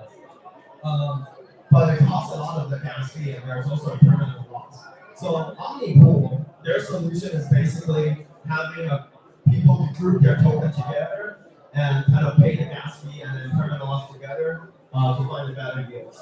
They also have their own primary market in these projects as well, where stablecoin project like Frax can bribe through Connect Finance and say, hey, I want your user to add liquidity into my pool. So then now, instead of just earning CRV and CDX through the OmniPool and earn Connect Finance token, you will also be earning private rewards. All right, so we talked a lot about DeFi project. We'll go with something a bit more chill. So there are also protocols that are building, fun related projects. So like I mentioned earlier when we started the presentation, it's many people think about Curve. They think It's, the UI is hard to understand. It's always stable point. It's a project that was, just there. But then there are more and more protocol that is not DeFi heavy, but are also adding liquidity onto Curve because of, the incentive and the ecosystem. So one of the protocols called Zverse. They actually created an in-game currency similar to like GMT and GSD from STEPN or Axie. Instead of just providing the putting on Uniswap, where you don't get any yields for the user, they decided to create a pool on Curve, which are slowly growing. And we see the charts looking a lot more healthy than the liquidity pool that has no incentive. So users are essentially earning CRV and Z token as an incentive. There's also Fee and Llama. The Llama is an NFT project that are built on Curve and Convex, where you have to use CRV or CDX to purchase the NFT. And then what's really cool about it is that they actually utilize the CRV and CDX they raise into earning rewards. So you can kind of calculate how much intrinsic value per NFT. So this is the Llama. And this is a Zverse. So if you haven't played the game, if you're using Android, you can type Zverse in the App Store. And you can actually go into a tempo that will teach you about Curve ecosystem and every single project that I just mentioned about it. And you can mint an NFT that gives you a lot. All right, and yeah, last but not least, we have a bunch of learning tools on Curve. If you would like to learn more, we have grants as well that we give out to projects that are building on Curve. We're not only giving out grants for protocol that are launching token, but we also support research, risk team, and just anything that help people to learn more about Curve. All right, that's it. Thank you so much.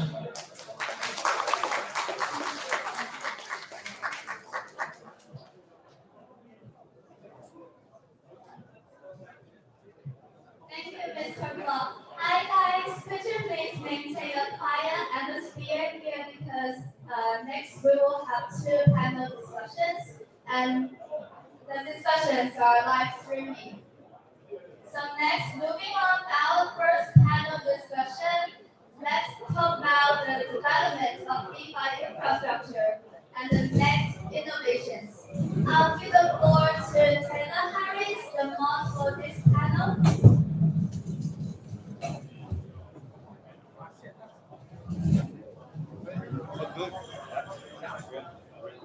No worries with that. We'll see. I know you're hungry. You tell me.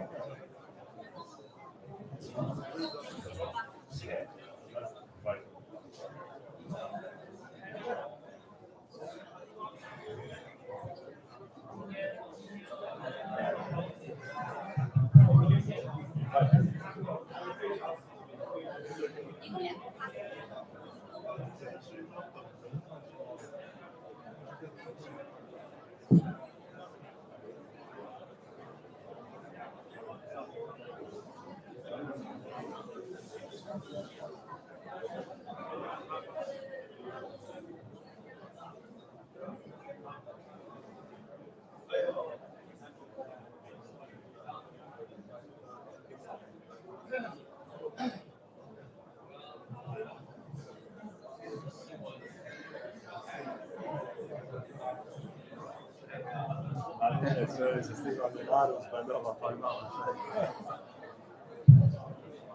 Please welcome Jacob from Lido, Mr. Block from Kirk, Ryan from Arbitrum, Ben Chen from Chainlink, Yajin Zhou from Blocksec, and John from Neo. Welcome, panelists.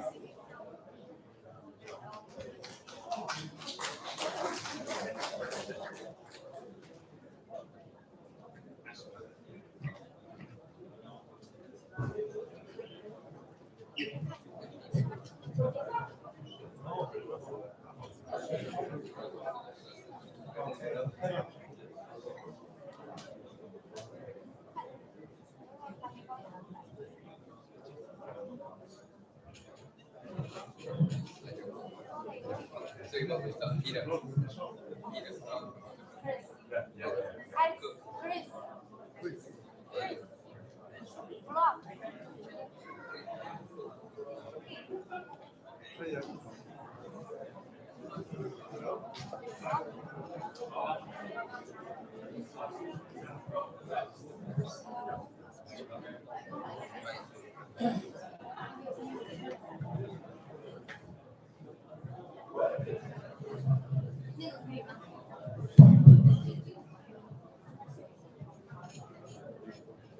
Hey guys, this is Alex from Doubles. I'm sure you guys will be very excited to listen to the next alpha from the DeFi projects, right? So, gentlemen, would you like to give yourself an introduction first? Well, I was the one just talking. Yeah, so this is Chris. I'm also a board member at Curve and founder of Mr. Block, which I've been making crypto DeFi tutorial video in Chinese for the past 7 years. And the project I made the most video is about Curve. Yeah, thank you. Hello everybody, once again, for those of you that didn't make my presentation, I'm Jakob from Line of Finance, master of DeFi, everything DeFi related or on-chain related, ask me. Hi everyone, I'm Ryan from Opkin Labs. So Opkin Labs is the layer 2 scaling solution behind Arbitrum. I lead partnerships in DeFi. Hey everyone, my name is Ben. I'm from Chain Labs. So Chain Labs, we build developer infrastructure like oracles, cross-chain, automation, and so on for developers. I was also one of the first members of the WPC team, where I used to work at Bitgo previously, bringing Bitcoin in. Hi everyone, my name is Jin and I'm the CEO of BlockStack. BlockStack is a security company committed to building the security infrastructure for the blockchain. So we provide the security services, security tools to the whole community to help the community to secure that performance. Thanks. Hi, this is John from the NEO. NEO is the public blockchain that started from the 2016.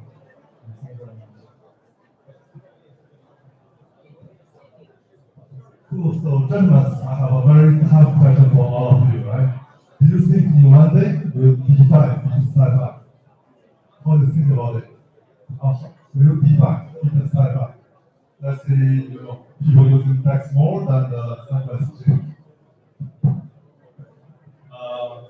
Yeah, I mean, I think there's always going to be a balance between DeFi and CeFi, because there's always going to be users that will like to kind of on the safer end, right? And but again, maybe one day, DeFi sort of become its own kind of very autonomous, like super decentralized way again, and we might see more and more people start using DeFi, because currently DeFi has still a lot of risk. Every day we're seeing attacks happening. In the real world, we almost never hear a bank get robbed of $100 million, $200 million, $300 million.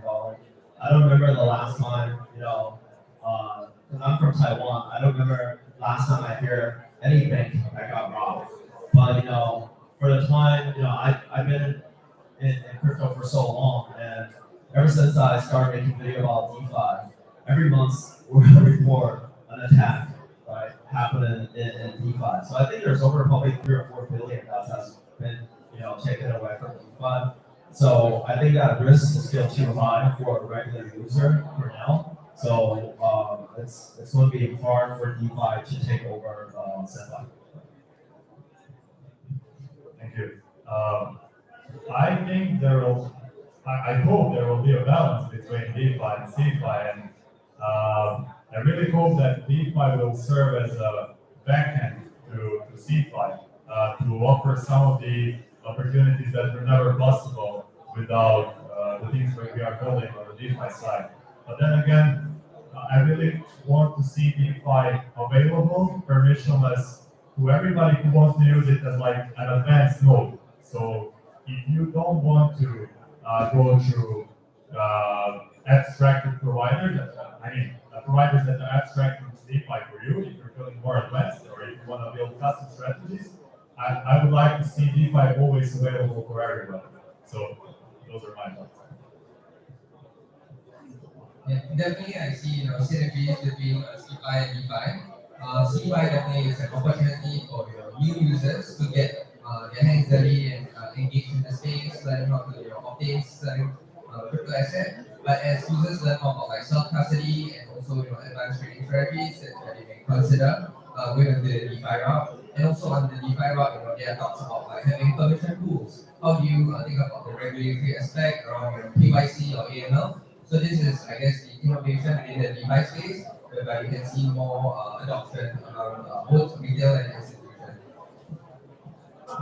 I think it depends on how you think about it, but if you would ask me, is it DeFi versus CeFi? Actually, I think 100% yes. Why?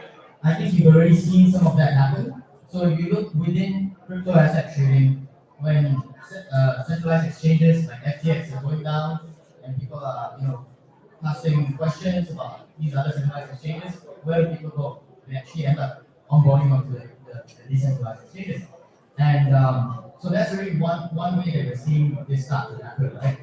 For us to actually take over the rest of the world's assets, that's going to take a bit more time. I believe eventually every single asset is going to be available on chain.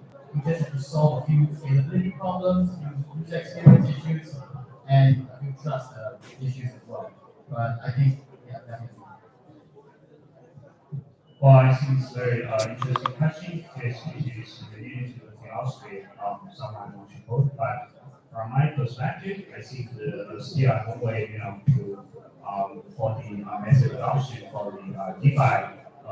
If we want to do the massive adoption of the DeFi, I think we at least to solve two questions. One is the security concerns, and another is the businesses, right? As they just discussed the need for the DeFi attacks every month, and it's too risky for the normal users to use these DeFi protocols, and we need to solve this issue to make a mass adoption of the DeFi protocols. We need to have some new solutions for the security issues besides the security auditing, which has been proven to be not very effective, or the solely auditing is not enough to secure the protocol. We need to have some new solutions, new paradigm to make the DeFi protocol more secure.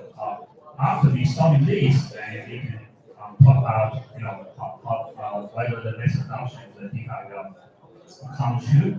Another issue is the usability things that today, if a normal user wants to use the DeFi protocol, he or she needs to understand a lot of things like the part key, how to connect, how to approve the tokens to the DeFi protocol. It's too complicated for these users. So if we can, provide some easy to use tools to help these normal users to understand their transactions, to understand the DeFi protocol, then I think one day we will have the mass adoption of DeFi. But still, I don't think one will replace another because they have both of them have the advantages and disadvantages, and they need maybe they will coexist for a long time, and I think eventually the user will choose which one is the best. I think the DeFi and the CeFi currently actually is no conflict. It actually means the different user. For myself, I use the CeFi first, and then I know the DeFi of the 2020. But right now, I think most of my trading is still happening in the CeFi platform. So I think for the DeFi and CeFi actually currently depends on what kind of the purpose you are doing, and you will choose DeFi and CeFi. But they do have a different market share. But I believe the current problem is for the efficiency side and for the trading side, the CeFi is somehow it's better than the DeFi, but for the decentralized and protect the own asset, I think the DeFi is better than the CeFi. But I believe with the DeFi is a growing market and the growing product. So with this industry, the blockchain industry is growing. I think the DeFi will have a bigger market share in the future. Amazing. Thank you for all the sharing. Actually, I want to ask all the audience, right? Who is supporting DeFi more than the CeFi? Just hands up. That's great. Okay, so I'm going to ask the next question, right? What do you think about the next big thing in the DeFi? So, there's so many topics in the DeFi, but not a lot of people pay attention on them. Do you have any idea what will be the next big thing happen on DeFi? Maybe let's start with John. Okay. Thanks. I think currently, yeah. So in my mind, I think the DeFi and no matter the DeFi and the CeFi, they all is based on the financial the product.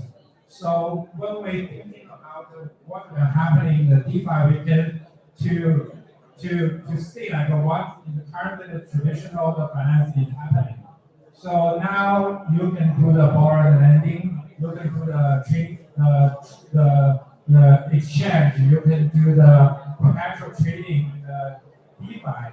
But if we compare with the traditional finance, you can see like the insurance, and you can see some other things. We do have this kind of similar product in the DeFi, but it's not being widely used.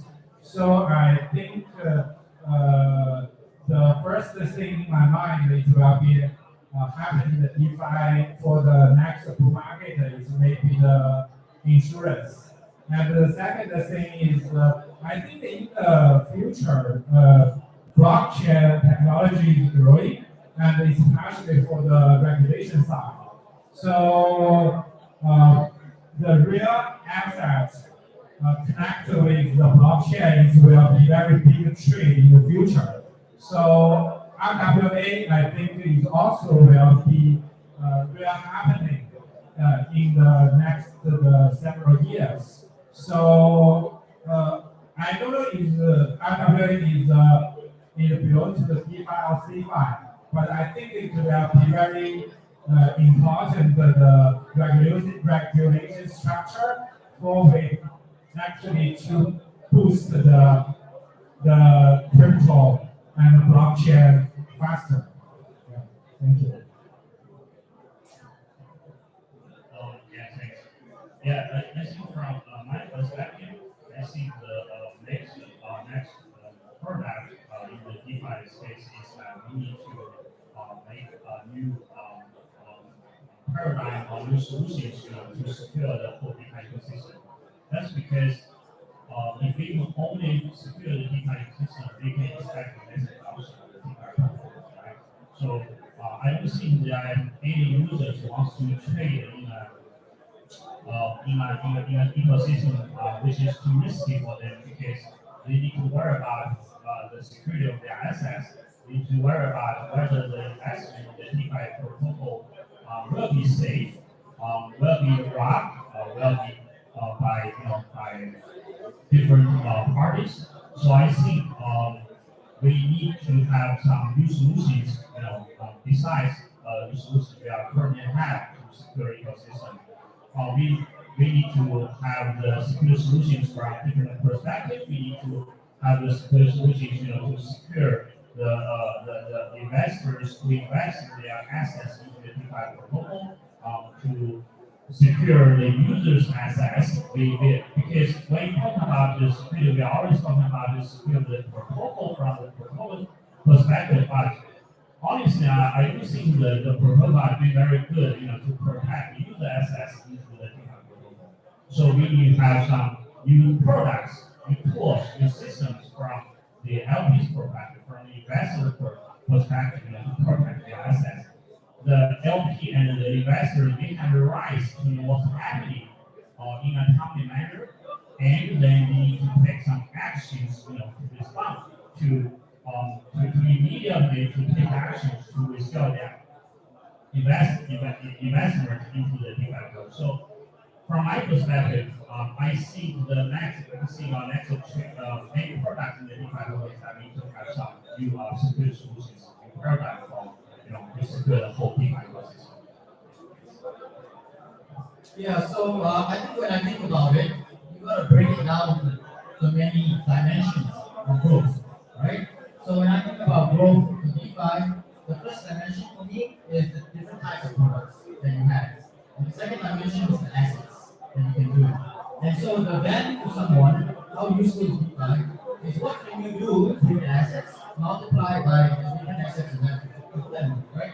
So in terms of what you can do, I think that the products that have been more recent are things like perks, interest rate swaps, or insurance, and so on. And those are all very composable, which is pretty awesome. You can keep doing all of that.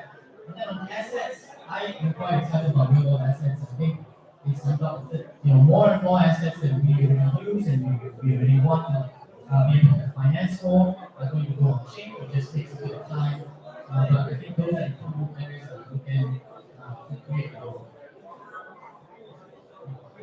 So for me, when I look at innovations within the DeFi space, I feel one of the pressing problems today is over 90% of pairs on DeFi are USD denominated. So I hope to see the adoption of non-dollar stablecoin within these DeFi markets, especially for local currencies in Asia or Latin.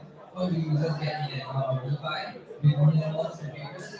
And beyond that, also at Arbitrum, we launched a layer 3 product offering whereby we have DEXs such as Sender that launch their application-specific chain. So in future, you no longer have to copy block space and they can have customized throughput. So these are some of the innovations that we are seeing in the space. Thank you. I can definitely agree with previous answers.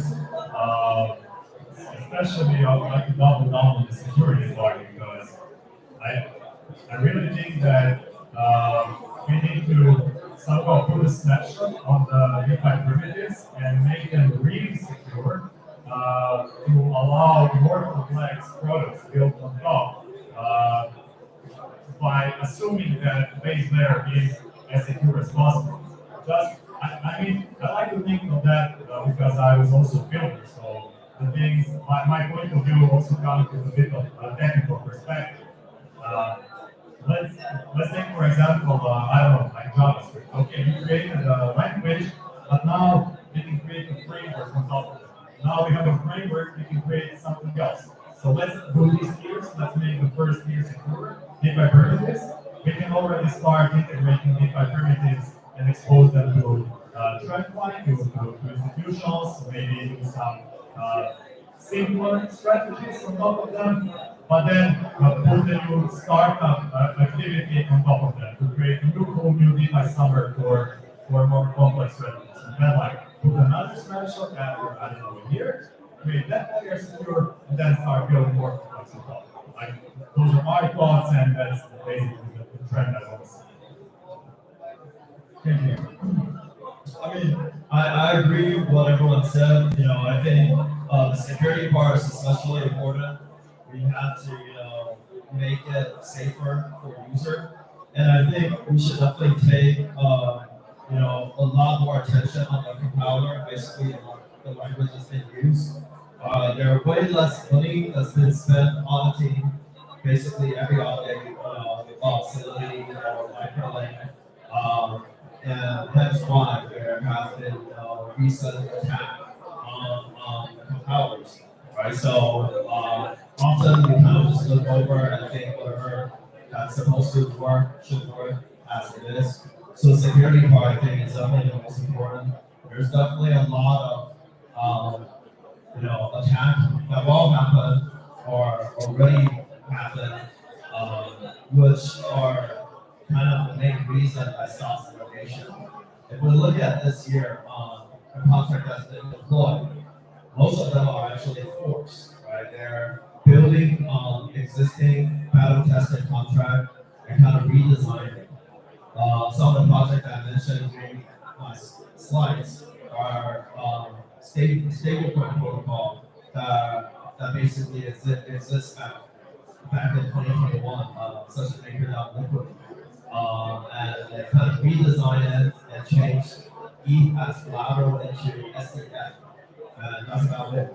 Right? So, which I think is also okay, because people are afraid to use new protocol right now. People are afraid to use the bridge. Every single bridge that existed have been attacked. Even bridges that are safe, the actual person has been kidnapped. Which that's why multi-chain is not working anymore, right? So not only we have to worry about smart contract security, we also have to worry about where the project is actually located. So like I said, I think we're definitely not decentralized enough. Maybe in the future, I think a big innovation in DeFi is having, AI as one of the multi-stakeholder that can kind of, sign and control the DOA without kind of human interference. Because, all of us are able to be influenced for in a certain degree, right? Lastly, I also, echo what previous panelists said on the Forex market. One of the main things at Curve we're looking at is, stablecoin Forex market with other fiat currency. Right now, 99% are USD based. There's probably 1% that's in Euro and Swiss franc and so on. But there's such a massive market for other stablecoin fiat, such as renminbi, Japanese yen, Korean won, and Singaporean dollar. Forex market is a multi-trillion-dollar market. I think will be huge on DeFi. Yeah. Awesome, great. So I heard some buzzword, right? Like Anna, security, structure finance, TreeFi.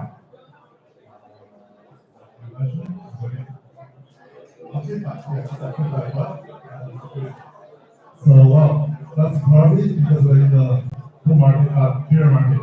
So once the market is back, probably you'll find a lot of opportunities right now. So on your home project, actually have to do your own research. So let's move on to the next question. What do you think the challenge for the DeFi industry? Because we don't have the mass adoption yet, and how we can resolve the issue. So let's start with Chris. Okay, adoption? Yeah, I mean, that's one of the hardest problem even at Curve, which I've been promoting and teaching people how to use it for the past 3 years. I've made multiple videos about how to use Lido, for example, how to set up Chainlink Oracle, and still it's hard. I feel like most of these products, the strongest user components of all the TPO, which are probably less than 1,000 users. So DeFi is definitely still extremely small, I think. And the user experience at this point is hard, right? You think about it, if you go set up a bank account and you lose your bank card, you can always call the bank and be like, I lost my bank card. I think that alone is a way better, user experience compared to DeFi, because now all of a sudden, your entire life, you're pretty much knowing that the most valuable thing, which is the money that you put into the bank, you have a kind of a second chance, a third chance, a fourth chance if you lose it right now.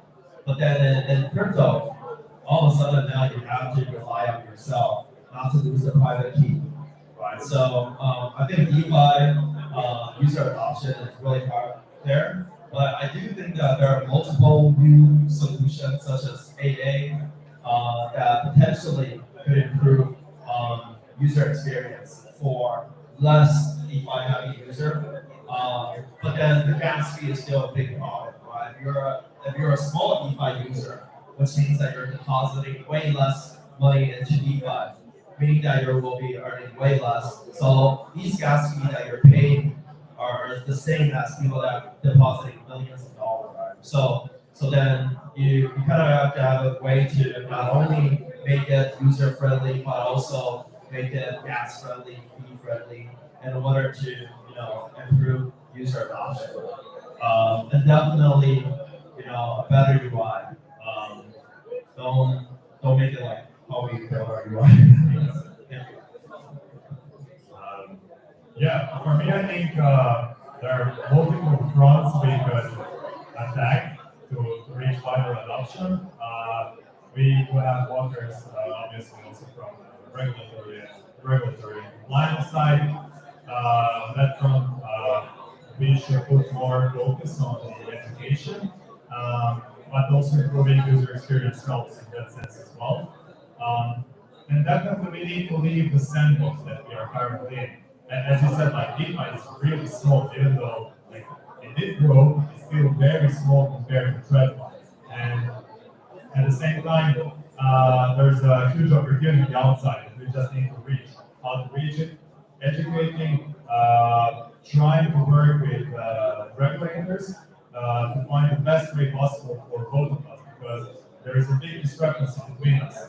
They can see us as a threat, and TradFi can see us as a threat, mostly because they don't really understand what is possible here and what's actually happening on the DeFi side. And the same thing goes for us. We are not like geniuses over here that understand everything. No, we don't really understand what do we need to provide to the TradFi side. So we basically need to enforce this communication between us to make synergies and unlock the new space for both of us.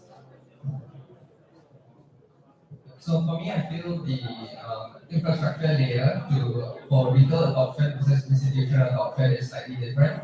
For retail adoption, it's not the UI that you mentioned, and also account abstraction, and potentially able to pay ESPs and stablecoins or other native currencies.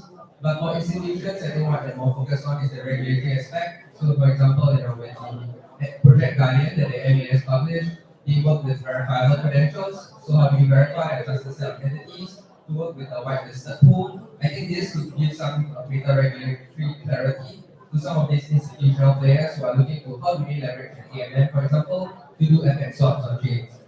So definitely, I think in terms of target audience, depending on looking at like retail or institutions, there are slight nuances as to how do you improve adoption for these services. Yeah, I think many folks have talked about the user experience already, and that's definitely one of the issues. But I want to kind of take it up a bit. So when many people think about the user experience, I think there's a wallet side of it, which you can solve with non-abstraction. But then on the other side, there's fees.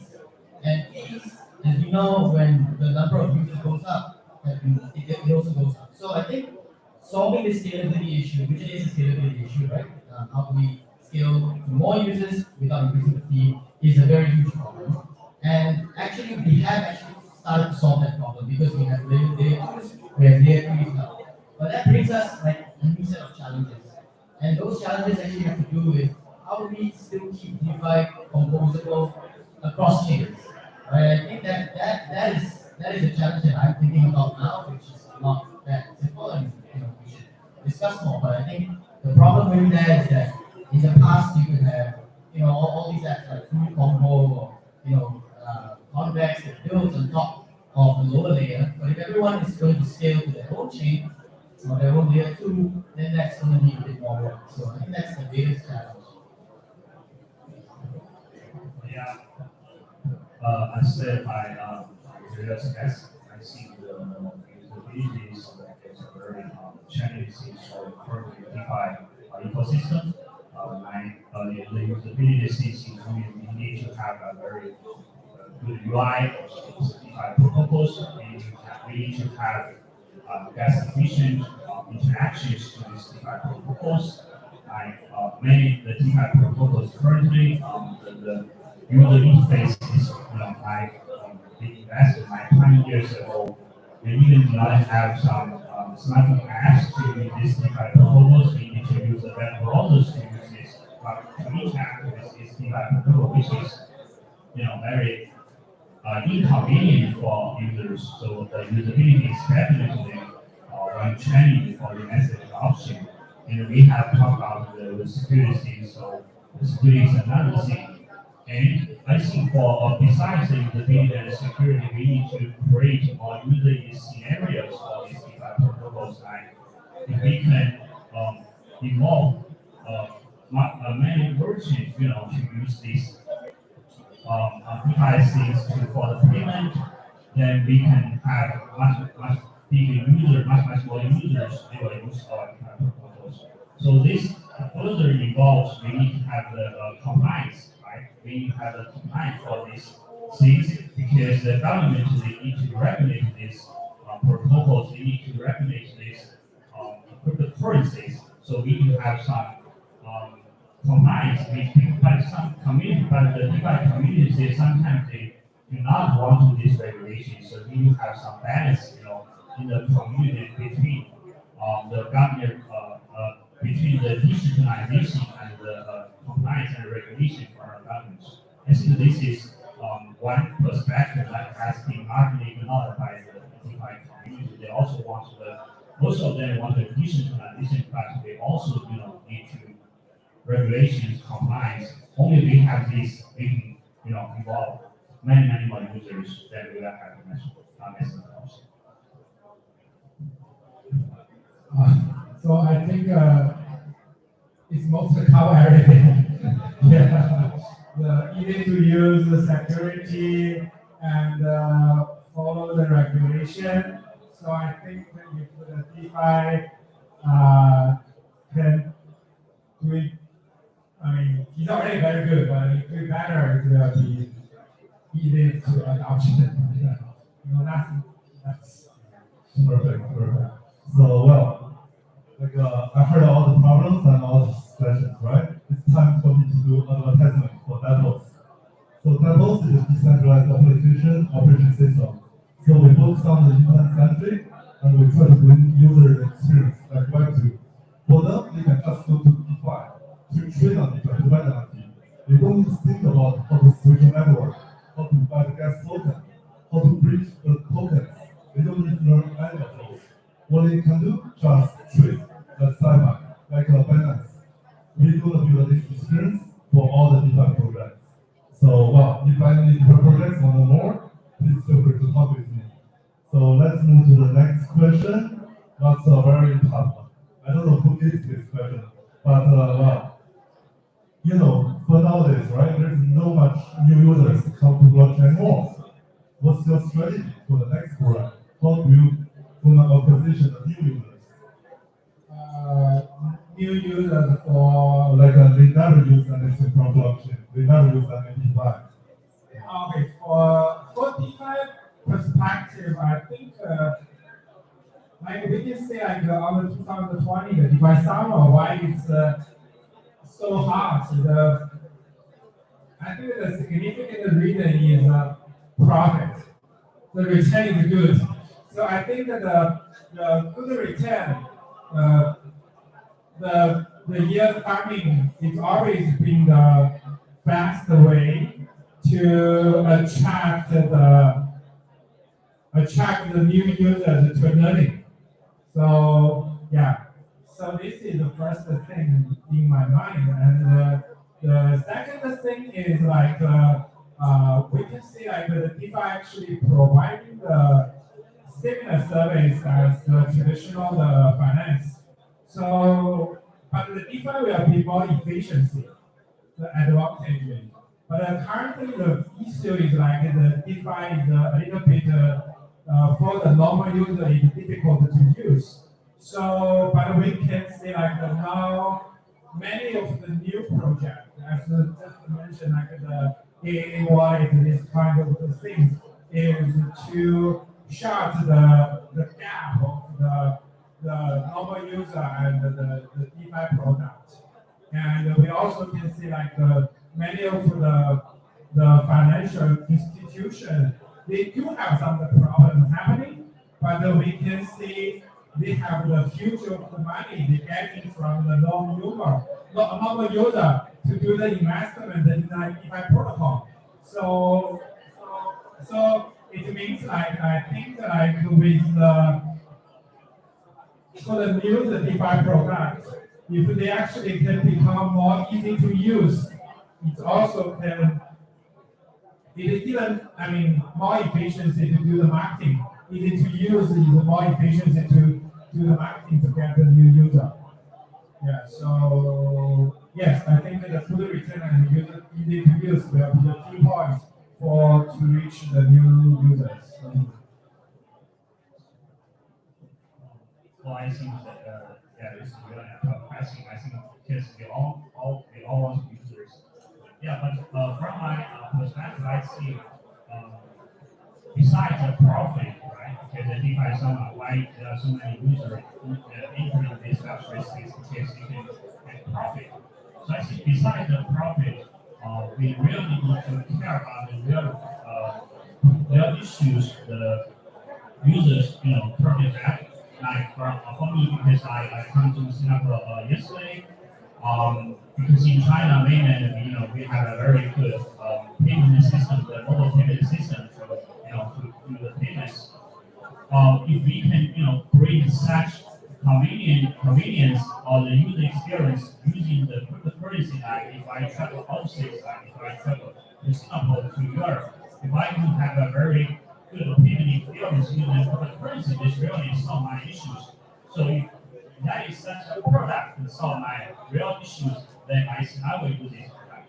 So the key point is that we need to really care about the issues the user currently have, and what we can, to provide to solve user issues using the cryptocurrency. I think this is a very key point that has been largely ignored by the community because all the community are talking about the profit.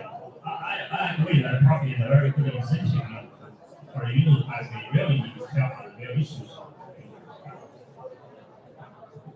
So at Chainlink Labs, what we do is we build infrastructure.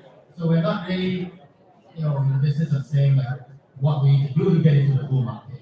But I think you think about it as in like, if the bull market comes, how can we be prepared for it? And so for that, we think about three things. First, we think about our system scalable enough to support millions of users, and without any delays, without increasing the fees. And the second thing is we think about it this way, which is that there's going to be lots and lots of chains, right? Because there's lots of L2s now, they're all making L3s. So there could be hundreds of different chains. Some apps might have their own chains. So how are we going to support that, right? So as an application or as a DeFi application, I think you also need to think about, what is the strategy if there's a lot of chains? Do you just, take yourself and you copy on, 20 different chains and then you end up fragmenting, your liquidity, or you fragment your users? Or do you, go to one chain and then you use bridges? So what is the, what is your solution? What is your strategy in the case where there's a lot of chains? And how do you scale that? I think that's what we need. Yeah, so for us at Outcome, how do we think about getting the next wave of users is to create the best in-class developer experience when it comes to deploying smart contract. So what we have recently launched is Stylus. What Stylus enables developers to do is to launch EVM-based smart contracts in Rust, C, and C++. So we hope through such innovation, we are able to onboard the next million developers who will in turn build out more user-friendly use cases for retail users. And the benefit of Stylus also is we compile languages such as Rust, C or C++ into Wasm base that are composable with EVM smart contract. So for example, you're able to call an EVM smart contract function using one of the common programming languages such as Rust, for example. And also we hope that through this innovation, we can actually broaden the pool of developers that are building on Arbitrum and then lead to more retail users coming on board the chain. Thank you. Thinking about onboarding new users, we can again tackle it from multiple fronts, and I think definitely we don't want new users to get wrecked, like maybe it's happening in the summer, there will be more opportunities, that's where we need more security verification. But new users will come through access points, existing and new ones. And talking from Lido side, access points are not really a domain of Lido to improve upon them or to integrate with them. But what we can do is provide better experience for access point to integrate with us. For example, we are currently working on the SDK. Why would a wallet or a centralized exchange or a custodian want to understand the lowest details of the liquid staking protocol just to support the token or data staking doesn't make sense. And it increases the risk of actual error. So by providing an SDK, for example, which is something that is in the domain of either stack contributors or roadmap, we ensure that whoever is integrating, following the documentation, following the standards that we recommend. And obviously, inherently it creates a more secure environment. And then if you're onboarding new users, we want them to get onboarded through like highly reputable access points like wallets. Wallets can also integrate protocols with proven track record. So these users don't have to manually go to DeFi protocol's website, potential risk efficient link or something like that.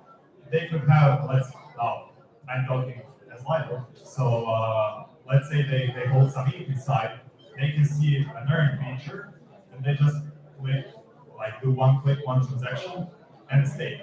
And that transaction is basically that process communicates with SDK, and then down the road, in the background with the contracts. It creates a generally more secure environment. So I would put the most emphasis on things like that. Thank you. I mean, I feel like, everything that we have discussed today will help adoption, right?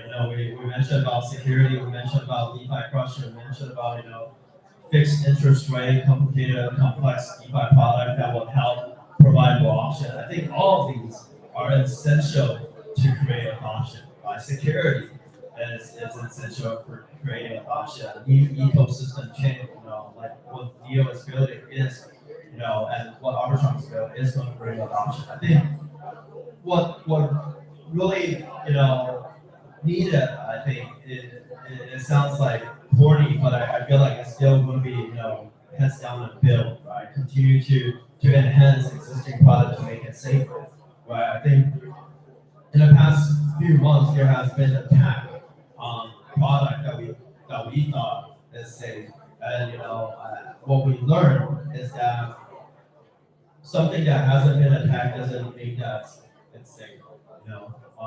What we've learned is to spend more time and also invest more money into sectors and parts that we previously didn't think needed, right? So I think all in all is to make a safer place, because if we can imagine, DeFi that's never been attacked, that not lost billions of dollars, then there's one last thing for the naysayer to say about us. So I don't think right now too much innovation is good.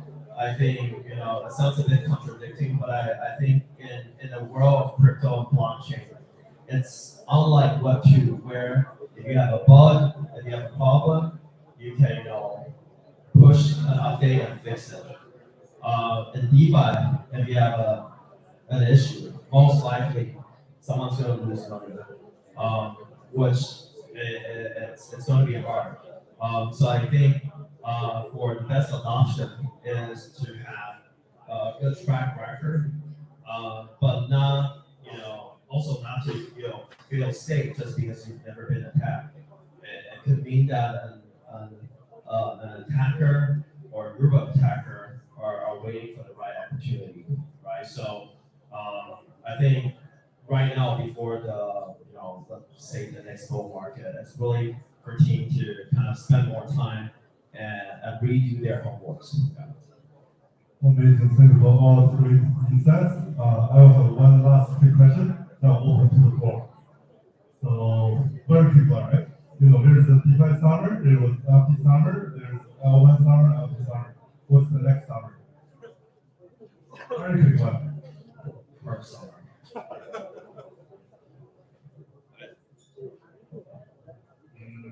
I'm not sure. Maybe it could be like a stablecoin summer. Yeah, it could be stablecoin summer. Centralized stablecoin. That's basically also a first summer as well. For me, I think it could be blockchain summer. So as new products decide to build out their own app chain, we could see competing products in the space, and also how does everyone think about throughput as well as gas fees on their own dedicated blockchain. I like that change as well. But in the end, it doesn't matter whether it's summer or winter or whatever not, right? You have to still be around. Well, I don't know if we only have a massive adoption somewhere. We have more users into this space, and then all these issues we have discussed today, like the security issues, the usability issues, have been solved or have been mitigated. They cannot solve the security issues because the security does its magic things. They cannot just say this protocol is safe. That just means that this protocol has not been attacked. So I think I hope we can have a message about so we can solve the real issues of the DeFi ecosystem. So I don't know what kind of summer we are coming, but I know the winter finished soon. Cool. So for the floor, does anyone have a question? Well, so many experts here. Let's tell me to ask the question. Hello, I'm Arvid from Honolulu Supply. How important is regulation in accessing institutional money? Anyone? Anyone want to answer the question? When we talk about accessing institutional money, I think the first barrier to entry for institutional adoption is fiat on-ramp. This way, there's a lot of talk about stablecoins. And I believe the regulatory framework in Asia specifically has been very pro stablecoin. So with the FSA in Japan as well as the single currency stablecoin framework in Singapore, I think we could see greater stablecoin adoption and in future, greater clarity around like DeFi or other use cases for institutional adoption. So for us at Arbitrum, we work closely with a number of money market funds to bring some of their tokenized assets on chain. Right now, they are focused on how can the blockchain be a store of information and help them to reduce operational costs. But in the long run, we believe we could even get some of these tokenized funds to be deployed directly on chain and to tap on the liquidity on chain. Anyone else want to answer the question? So anyone else have any question want to ask panelists? All right, so this question, so this is Felix from ARPA, and this question is specifically for Mr. Block. What do you think of the CRV bet on Aave? Can you elaborate on that? Because it's reaching the liquidation price. Yeah, I mean, I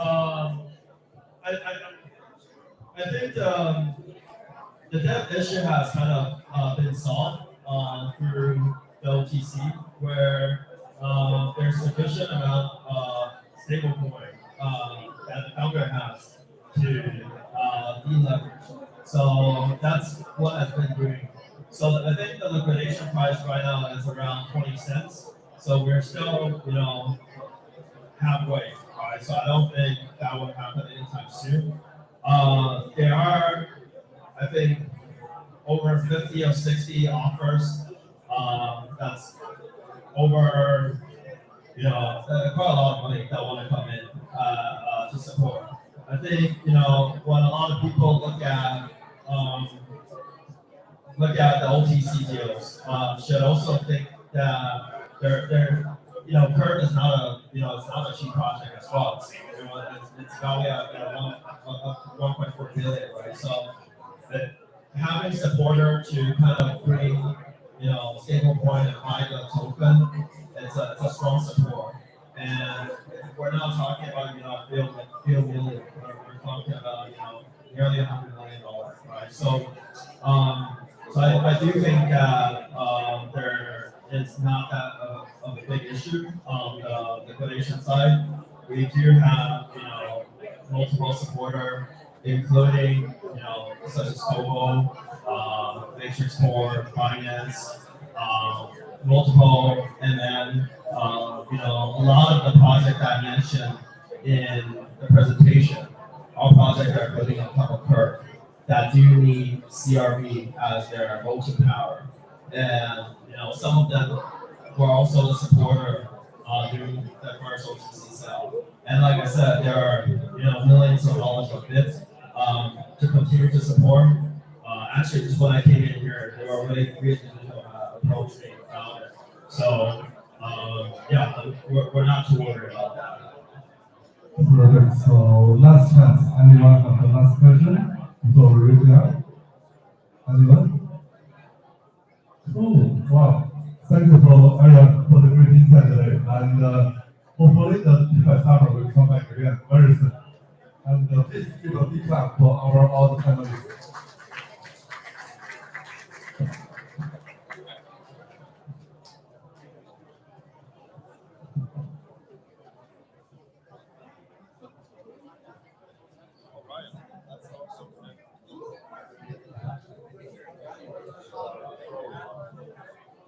Thank you for the guests who shed light on the DeFi infrastructure. And we are now moving to the next panel. DeFi news, opportunities, and challenges.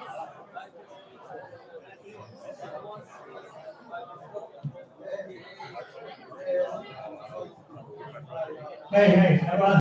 We have a room behind the new poster. You can copy in that room. Thank you.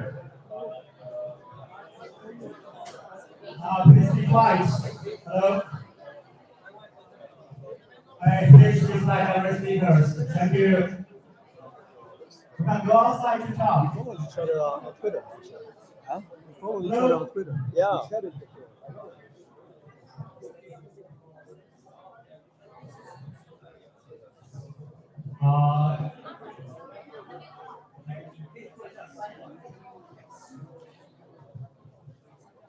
So our final panel will be in Mandarin.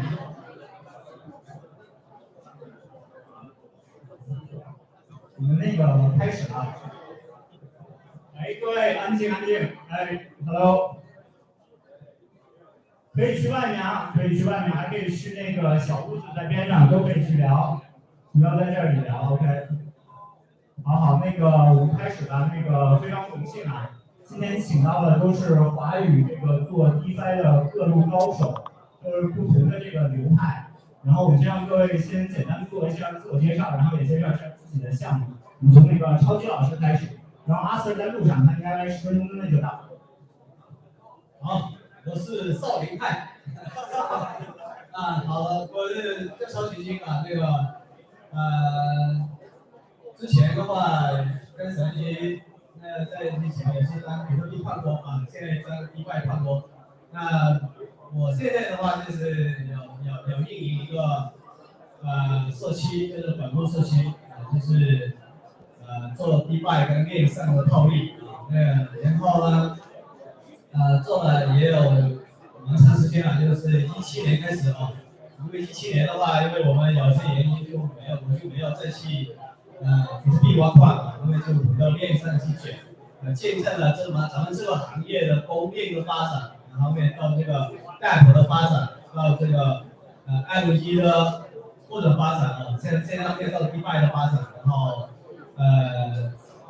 也算见证了链上这一段历史了。从区块链这个本身从这个比特币上面脱胎出来是吧？开始做一些资产的发行、流通，后面在现在方面就有一些延伸的这个金融的产品、金融服务、金融基建，到现在 RWA 这个时代，就是现在传统金融想利用区块链作为渠道去帮助它的这个主体的这个收益。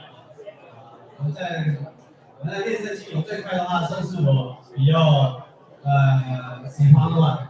甚至现在 DeFi 的话，可能都还不太像过去啊，可以帮一层去中心化金融啊，可能现在是都有干开放性的金融那种态势啊。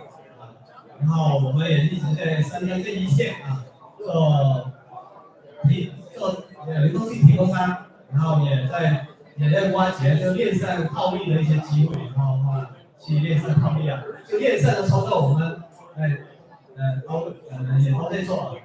主要是在中心化交易所里面做套利，我们也解过别人，然后在链上解一解。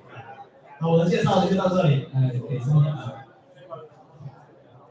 Hello， 大家好，我是陈立瑜。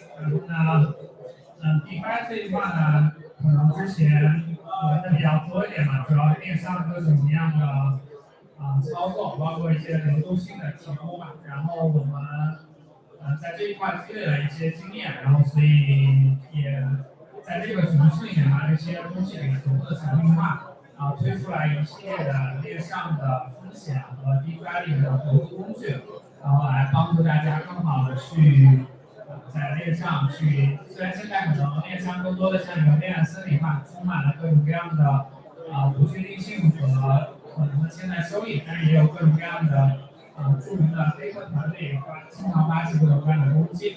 所以我们希望这样的产品和工具能够在获取收益的同时降低一些风险，然后让大家的收益更稳健，提供一些机构更方便的来使用链上产品的一些解决方案。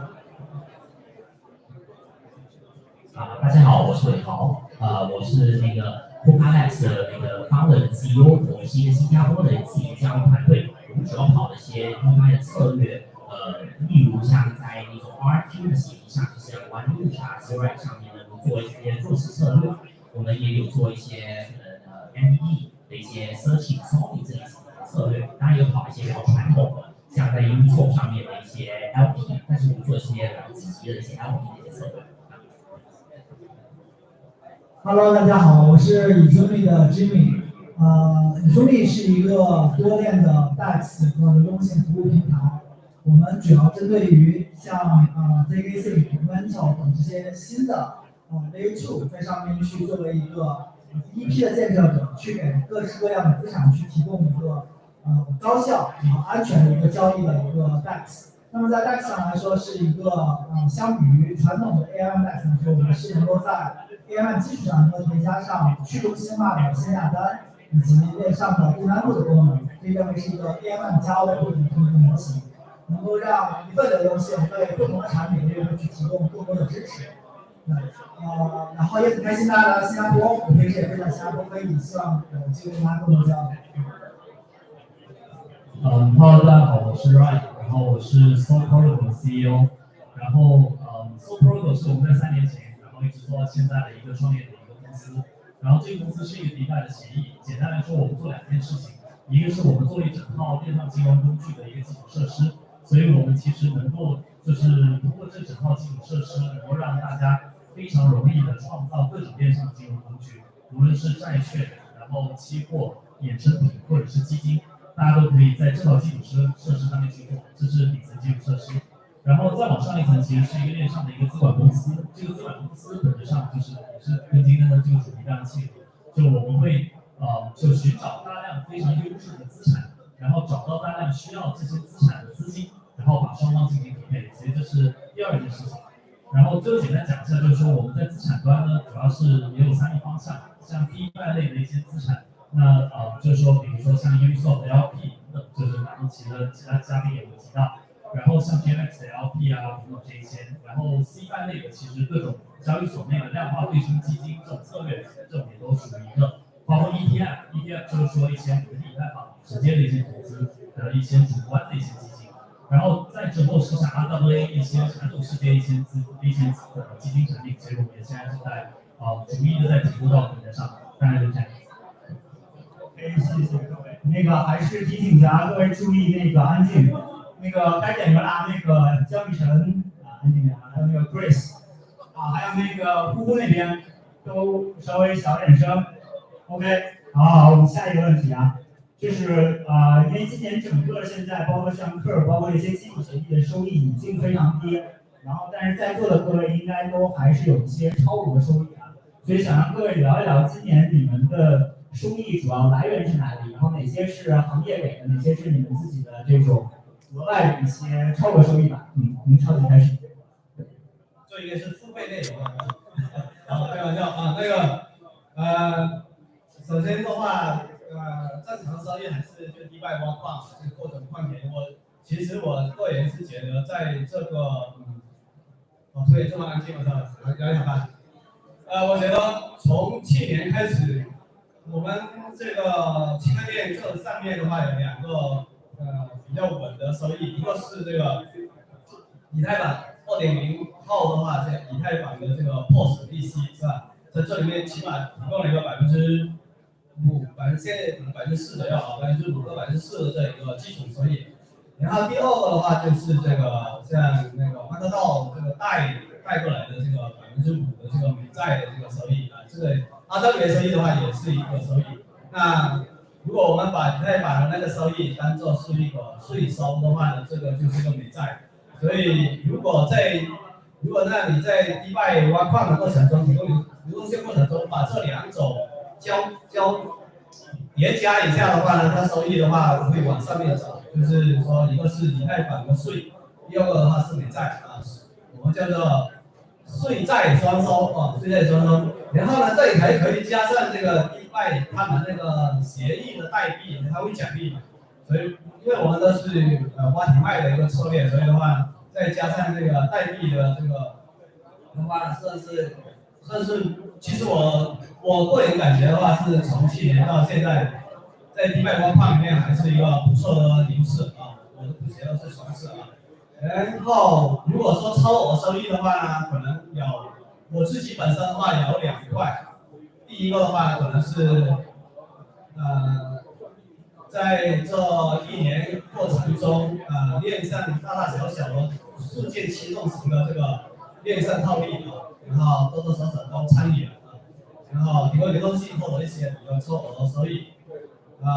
第二个的话呢，可能是买了一些短债，因为在2021年的时候有很多代币它因为过程锁定啊或者什么那些代币，然后在因为它没办法退出嘛，但是它到了一个特定的日子才能够干兑，所以的话呢，在21年到今年是23年这2年时间他们的话发生了很大的折价，然后我基本上在把这个链上的这些的话都收割了一遍，然后的话去买了一些，然后也在不断的打一些干兑啊，有一些已经干兑了，有一些没干兑。我觉得这2块的话算是我这个超额收益部分。我也不藏着掖着啊，听谁讲讲啊？基础收益其实大家基本都一样，因为这一两年其实市场整体情况不是很乐观，所以底层资产收益来源我们基本上也都是以太坊的100%收益，然后再加上一些美债可以搬到链上做的收益。然后超额收益部分，我觉得可能刚才曹已经提到了一个，就是整个区块链还是一个事件驱动的市场，所以有各种各样的事情，所以你在这些事件里面对事物的本质和协议的运行理解比较深的话，会有大大小小各种各样的套利机会。所以这种套利机会，我觉得如果认知是够的话，还是不错的一次收益增强。第二块呢，其实是说我们刚才也提到有大量的美债，有底层的以太坊的 PYS， 这些收益都是比较稳健的。那在这个基础之上，我们可以在链上熟练的用一些杠杆工具，可能把收益放大。像以太坊现在 PYS 之后呢，我们用一些杠杆工具或者衍生品工具，还是比较容易的做年化10%以上的，虽然可能有一定的风险，但是整体风险可控的，所以基本上这2块的作为超额收益来源。我们这边那个基础收益主要还是来自于交易，主要是交易那些大品种，毕竟这边的那个流动性还是比较好，所以链上交易的一个主要的一个利润还是来自大品种。对，当然就是跟去年相比，它的那个价格啊，一些波动性那些是受到了影响，对，所以这块也是降价的，但是还是 OK。但是超额收益更多的呢，还是来自于我们的小币的交易，对不对？就是这边呢，它的一个流动性变差了。它的那个价差，假设去中心化跟中心化之间的那个套利的价差变大了，所以这个其实我们觉得是在这个市场上还是有一点今年其实我觉得链上市场经过去年的一系列的这种流动性抽搐的危机，其实有一个新的玩法。对于基础收益跟它跟这个超级量形式，观点是一样的。我讲讲超额收益吧。我觉得今年我自己的超额收益主要来自于空投和这个meme token， 也就是说大家看到了，其实在 RP 上进行了大笔空投之后，整个的链上的交易热情，从传统可能大家去在上面去希望通过DeFi拉到一些已经发行代币的奖励，变成了说我去博一个未来的空头的预期。那这个代币虽然没有被创造出来，但它贡献了大量的 gas fee 和各种各样的交易。那以比方说 ZKC 或者是以新的这些公链为主，每天有几十万的地址在上面去进行各种各样的交易。那作为它的另一半，你作为 LP， 其实就能够获得一个可能传统在以太坊之上，或者是像 Arbitrum 上1倍、2倍甚至3倍更高的一个 APR 的奖励。那么这个底层的收益的来源，其实就是来自于大家对空头的一个预期。那作为 LP 可以挣到更多手续费，作为交易者可以用你的有限的投入换取未来一个不知道多少的空头。那这个我觉得是一个很重要的一波活跃的用户。另一部分其实就是 meme token。其实我们发现，在今年这个上半年的时候，有大量的 meme coin 在链上去出现。我们发现这些 token 它其实非常有意思，可能并没有一个完整的叙事，但它有很有意思的自己的社区。那么它价格也可以从可能消零运动从10个零变成8个零，变成7个零、6个零，一路上涨。那这里面来讲，对于早期在链上很多机器人可以冲进去，哪怕只买10美金，那可能能取出来就有1万美金。那这类的机会，其实也是我觉得在 DeFi 像我们今天讨论这个 DeFi 上，相比传统中心化交易所和传统金融当中非常有意思的一个特点。那不管是空投还是 meme coin， 把它总结一下，其实我归类为都叫资产创造。也就是说，可能我们在做交易是做信息跟资产的东西的搬运工，但是所有的资产的注册跟发行，咱们在做 crypto 在区块链肯定是在链上注册，而在中心化注册。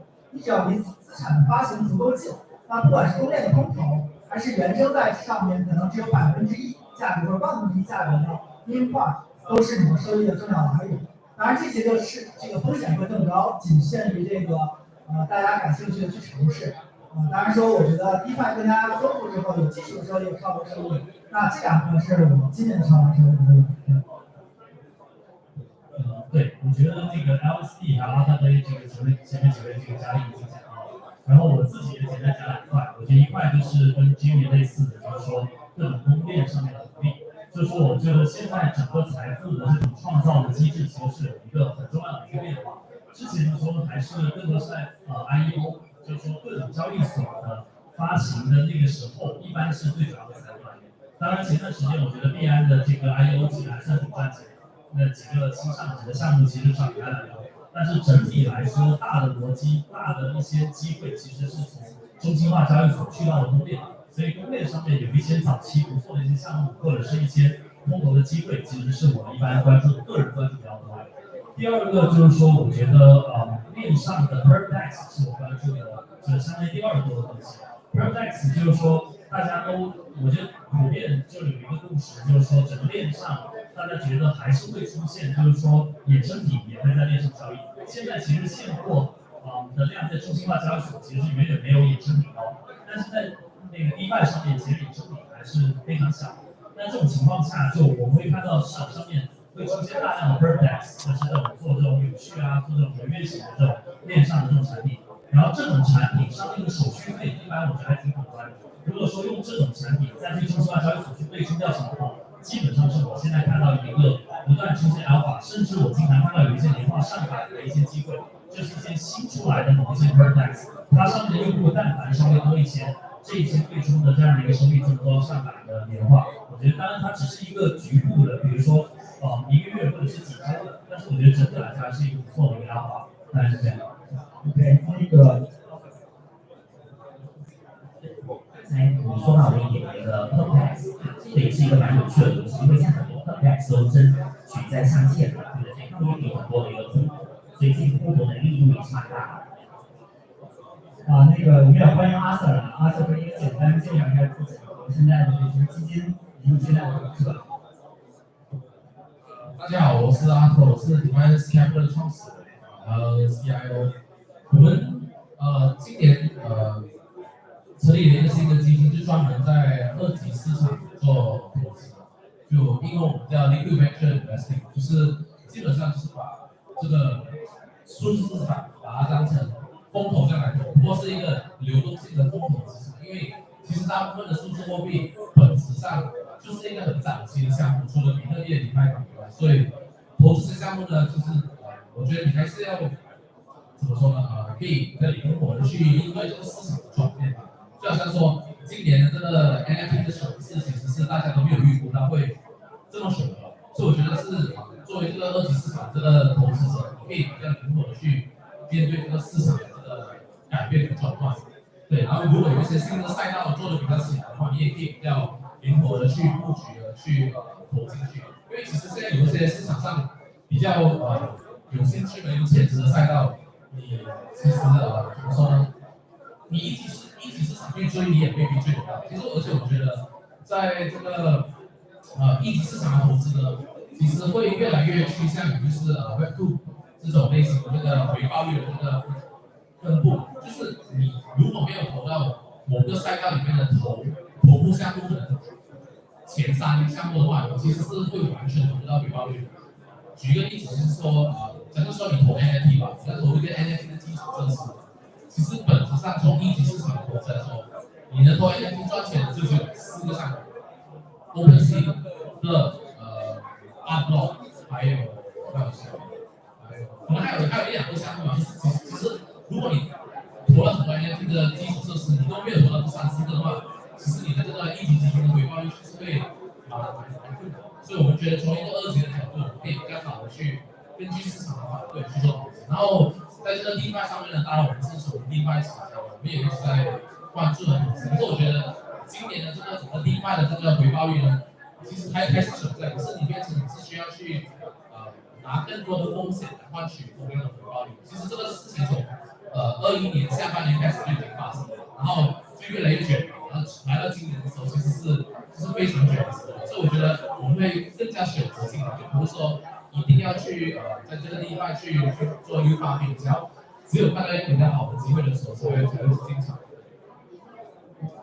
OK， 谢谢请嘉宾。然后那个风险和收益，我觉得是一枚硬币的2面嘛。然后可能我也想听一下各位讲一讲，就是每个人现在主要做这个方向上面的风险是什么。我从 Run 开始问吧。Run， 你觉得现在做这种链上衍生品的平台，包括链上和链下的这种套利，现在的风险点是什么？对，我觉得整体来说，第一，我觉得还是绕不开的这种整个就智能合约的这样的一种黑客攻击的风险。所以在这一点上面，确实我觉得还是我觉得已经过去2年的时间，然后很多新的一些 projects， 它仍然会有一些创新，而出现的这些创新，确实来说，还是会存在这样的一种薄弱性。这种薄弱性，我觉得一定程度上还是影响了很多人的进步。我觉得这是第一个风险。第2个风险还是在操作风险，就是说，无论是自己做还是交给别人做，这一些操作的过程中，这里面我觉得当然还有一些细节，就是说这里面的操作权限、安全性，那这些东西怎么样去确保大家的权限是有限被控制住的？当然，这个我觉得也是 Cobo 去解决的一个很重要的一个问题。我觉得这个是人为的一个操作风险，因为这种事情相对来说很专业的事情，它就需要一定程度上的这样的一个委托也好，或者是说自己在操作过程中需要更小心，这个自己会不会被钓鱼网站钓鱼这个层面的风险。我觉得这些都是基本上是大家整个黑暗森林这些部分里面最害怕的这些部分。然后其次才是说，我这些对冲的策略，或者是我在去做这些套利过程中，会不会出现一些延迟，导致我的这个策略出现回撤，或者是市场极端情况下流动性不足，导致我的策略出问题。我觉得这个是第2个层面的这一些事情。第2个层面，我觉得相对来说，其实没有第1个层面来的这么给人的这样的一种压力这么大。我觉得其实大家很多时候对于第1种的不可预知这一方面，我觉得其实还是一个蛮大的一个顾虑，这是第一。然后第2是套利这一块，如果说是在中心化和去中心化的角度去套利，那这里面的话就很重要的就是在这当中这2者同时并发的时候，它的这样的一个同步在延迟这些东西等等，我觉得都需要有很多专业性的一个部分在这里面，大概是这样。OK， 谢谢。那个给到那个Jimmy。我们知道这个比特币现在在很多个小层面都是排名1、2的这个 DEX，但是你觉得在这些 DEX 上做有没有一些潜在的风险，以及在这些 DEX 做流动性也非常不足的情况下，你现在觉得会遇见什么样的一些问题？其实整体来说，因为我们在挑选合作伙伴的时候是非常严格的，基本上会选择技术方案比较成熟，或者说体量相对比较大的这些新兴的公司，一方面支持，另一方面从安全性考虑，需要有一个稳妥方案之后去部署。所以说，除了刚才Ryan提到的这些策略，资金的全面控制这些问题上，我觉得可能大家更关注的，或者更需要关注的就是跨链墙的风险。因为新兴的东西，它跟这种，比方说，这个运行比较久的，像 Optimism、Arbitrum，或者说像以太坊、本网、主网这种层面来看的话，它需要有一个资金跨链交易的部分。那么这个部分本质上相当于你把资产留在了这个它的官方桥或者是第三方提供的跨链桥，然后拿到官方或者是这条链的官方发行的这个绿色资产，或者是这个三方桥发行的资产在上面进行交易。那作为我们的DEX来讲作为这个预算，我们在EVM的环境下，在每条链现在升级的合约都是同一个版本，是经历了2年时间的有长时间大资金体验验证的一个问题，所以在这方面没有太多的担心。但是你在上面交易的资产，比方说你在上面交易的 USDC， 你在上面交易的这种比方说 BTC， 是不是能够当把钱我需要从这条链取出来的时候能够一笔取出来？这个其实是一个很大的风险。那么对这个点来说，我觉得有2方面规避的措施。一方面就需要关注这条链本身它机制以及相应的审计有没有足够的充分。另一个最直观指标就是这条链梯调是不是已经足够高，有没有足够多的聪明人已经在进去来挖矿。那这点取决于它资金实力，取决于它的安全性，都是有的。另一点的话，其实我们也在研究和探讨新的解决方案，包括去在未来的这些链上去通过，比方说让你资产和就是让你资产在这个Layer 2上挖矿的风险进行分离 ，custody 的风险归成这个custody， 然后你交易的无偿损失风险归成无偿损失，由不同的人来进行提供跟承担。那么这种方式的话，也能够尽量的去把资产的不同的风险分隔开来，去匹配给不同的用户，使得用户既能挣到可能很多新兴链更高的收益，同时能够去避免一些因为这种跨链桥 custody 托管方面所产生的问题。这些我觉得是需要行业内有更新的这种技术或者是方案来提出的。OK， 那个到 Cobo， 因为 Cobo 其实是少有比较神秘的这种链上高频团队啊。其实我们之前见的也不是特别多然后其实我想知道，就是像你这种高频策略在链上有什么样潜在风险？以及你内部是如何做这种风控的？主要是我觉得风险大家其实都是一样的，对不对？就主要这一边还是一个智能合约的一个风险，因为我们交易的这一边很多时候是小利润，对不对？那你有时候一不小心，就被它套住了，对不对？因为这个东西它智能合约呢，它其实它的方式还很多，对不对？还真的是不好去怎么说呢？就还是不好去分析它的一个风险。这个市场上现在还是缺乏了一个我觉得比较完整的一个架构，去让你评估这方面的风险。那我们为了追求更高的这个回报的话呢，就必须承担更多这个风险。所以有可能就是假设说，我们做 MED， 对不对？就看到说，这个币，对不对？它看100币，说它都有一个大幅度的一个资金流入，对不对？那你就跟了，对不对？那有可能最后有30币、40币，最后就来套住了，钱就抽不出来了。这个是我们现在面临的一个风险，所以还是在一直跟市场这边的那个对手方那边就是进行搏斗吧，对不对？就是他们那边呢会有就是想新的一些方式，我们也会有一些新的方式，这样子的一直竞争。有对延迟的要求和东西。主要现在我觉得延迟的那个不是最大的问题，主要是不想要让交易让别人知道。所以我们现在基本上说发生那些交易的时候呢，都会走这些像 flash tag 就是 blockchain 或者这类似的一些 protect 的一些 RPC， 就是这些private 的一些交易，对。OK， 那个于老板，这个自己公司也不知道该问什么。这个于老板，要不讲一讲你认为现在比较好的这个风控方案是什么样的 ？OK， 我觉得其实我们Cobo吧，经过1年、2年左右的这个积累，其实今年给我带来一个最大的其实感受是说，我们之前玩 DeFi， 然后呢，很多的大的资金其实很难委托给一个下属或者一个第三方，因为你的资产规模太大，然后这个权限的分配又非常的复杂。所以今年我们其实在通过 Argos 这套系统呢，解决了第一个大的痛点，就是说你可以很细力度的在合约参数级别的做一些风控，然后可以让钱在多签的钱包里面，然后把它一些小的权限分配给不同的人。这样的话，其实你就不用去管的特别的细了，啊，这样不同的单签的用户拿到这个权限，就可以自定义的去进行它的权限内的投资，然后这个就会极大的释放了这些这种 CTO、CFO 来管理资产的私钥的这些高管的精力。第二个层面呢，我觉得其实今年整个 DeFi 也经历了非常多的波折，非常多的致命的协议，甚至由于编程语言本身被骇客，导致了一些这种大家都不能想象的，在过去最高的时候100亿美金，现在可能2-30亿美金级别的这种协议的被攻击，就大量的这样子的安全事故的发生。然后其实过去很久一直困扰我的一个问题就是这样的问题，大量的链上的异动安全。那么我们作为一个在 DeFi 里面专注做一些投资的一个这些链上的一些投资和套利，我们必须要去时刻的监控这些指标。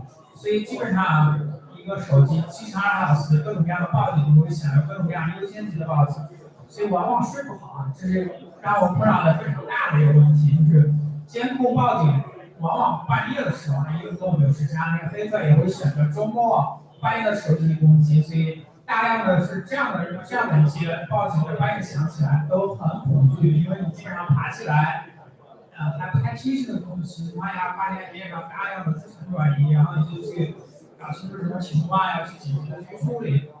然后今年其实，在这样的一个痛点，我们做了一些解决方案吧。我们通过因为是刚才提到了我们有分权嘛，分权可以把权限力度分得非常的细。然后呢，我们就想能不能让机器人去自动的72小时去watch链上各种各样的异动，同时建立一些风险的执行的一个策略。所以我们就把一些权限分给了就是我们在线的机器人，这样它去watch链上的异动，如果发生了一点风吹草动，在 DeFi 里面跑得快，有流动性可能还是不错的，所以我们就会第一时间再把资产从池子里面撤回多钱。所以这样很好的解决了我这个睡眠质量的问题，就是我收到报警的时候呢，可能起来一看，哎，钱已经在多签里面了，我也不太用去看什么，他已经把授权撤掉了，钱取回来了，我就继续睡睡到早上清醒的时候呢，再来看一看，也降低了很多可能在不太清醒的时候做的一些决策所以这一点上我感觉睡眠质量得到了很大的一个提升所以基本上我觉得在过去1-2年，我们团队内部在解决这两个问题，怎么给 DeFi 里面的一些基金做分权，让不同的团队成员去获取到相应的权限，然后能去执行一些更高效的操作，这个层面我们取得了一个很大的突破。同时呢，我们内部做了各种各样的机器人，去保证资产的安全，同时呢，这些机器人呢还能进一步提高收益率。因为一些像过去可能为了睡好觉，杠杆率不敢拉得很高，但现在有了这些机器人，其实杠杆率就比相对的高一些，因为机器人会帮你来处理。所以我觉得这两点其实给我今年带来了一个比较大的改观。那个打个广告，就是想睡好觉的各位老板，一会儿可以这个 panel 完了直接找我们团队任何专业 Cobo 的人，我们会给你做一个 demo。对，然后那个超级老师的话是这种事件驱动型的高手这个其实之前我觉得就是两块吧，一块是你怎么发现这些事件，第二就是这些事件发生之后，你为什么敢那么大资金干进去，然后你做什么样的风控吧，这是部分内容。确实，这个风控能力是在这里面是最核心的能力，尤其是对链上作战的团队链上资金，我得说一下Cobo 这个系统基本上是今年我看到最好的一块工具了，这个确实能够，因为以前的话可能需要投入更多资金、更多的人力，因为我们本身也会做回收这个事情，就是回收这部分，分钱这部分的话呢，这个自己也有是吧？回撤的部分的话，我们之前也做，但是的话，现在有这么多工具的话，感觉就可能会更省力一些。那回归到就是电气动型的信号的话，这个现在大家都也在卷吧，就各种信号、各种策略、各种捕捉、各种系数的设置啊，各种东西。吉总这边也做了一个推动货，是吧？也能够做一个比较好的辅助啊。就我发现，就是这种DeFi工具的话，确实是要很资深的、很懂这个需求的人才能够做得出来。那回归到风控这部分的话，我感觉前面的嘉宾讲的都差不多，反正大家都一样的，就看谁磕得更细，是吧？那智能活跃部分，谁交叉，谁研究得更深，然后更多的交叉验证，是吧？然后各个细微的部分的一些东西，但是我得说，在这个DeFi的世界还是风险还是挺大的。你看，这谁能想到Cobo语言上编程语言上有出问题了？这个就有点忙不上谈了。但是，那对于各种操作的话，这个基本是轻车熟路了。但是也是每天还是保持一个比较战战兢兢的心，比较还是用工具的，就是少参与人的这个情绪在里面，然后习惯在里面。就是个工具的去比较规划的去搞好，然后这就是这个DeFi挖矿挖到钱挖快交挖空号是吧？包括多个阶段多个小分段的去想这个事情，然后再去做一个比较全面的这个。我在这里面讲的我也讲的很细的话，都是一些其实都是比较实际的东西，比较实在的东西，我就不累赘了。这个分会专场，这个超级老师就省略了很多这个之前跟我们讲的好多故事，这个什么数据判断什么有的那个呢，后面可以单独找超级老师了。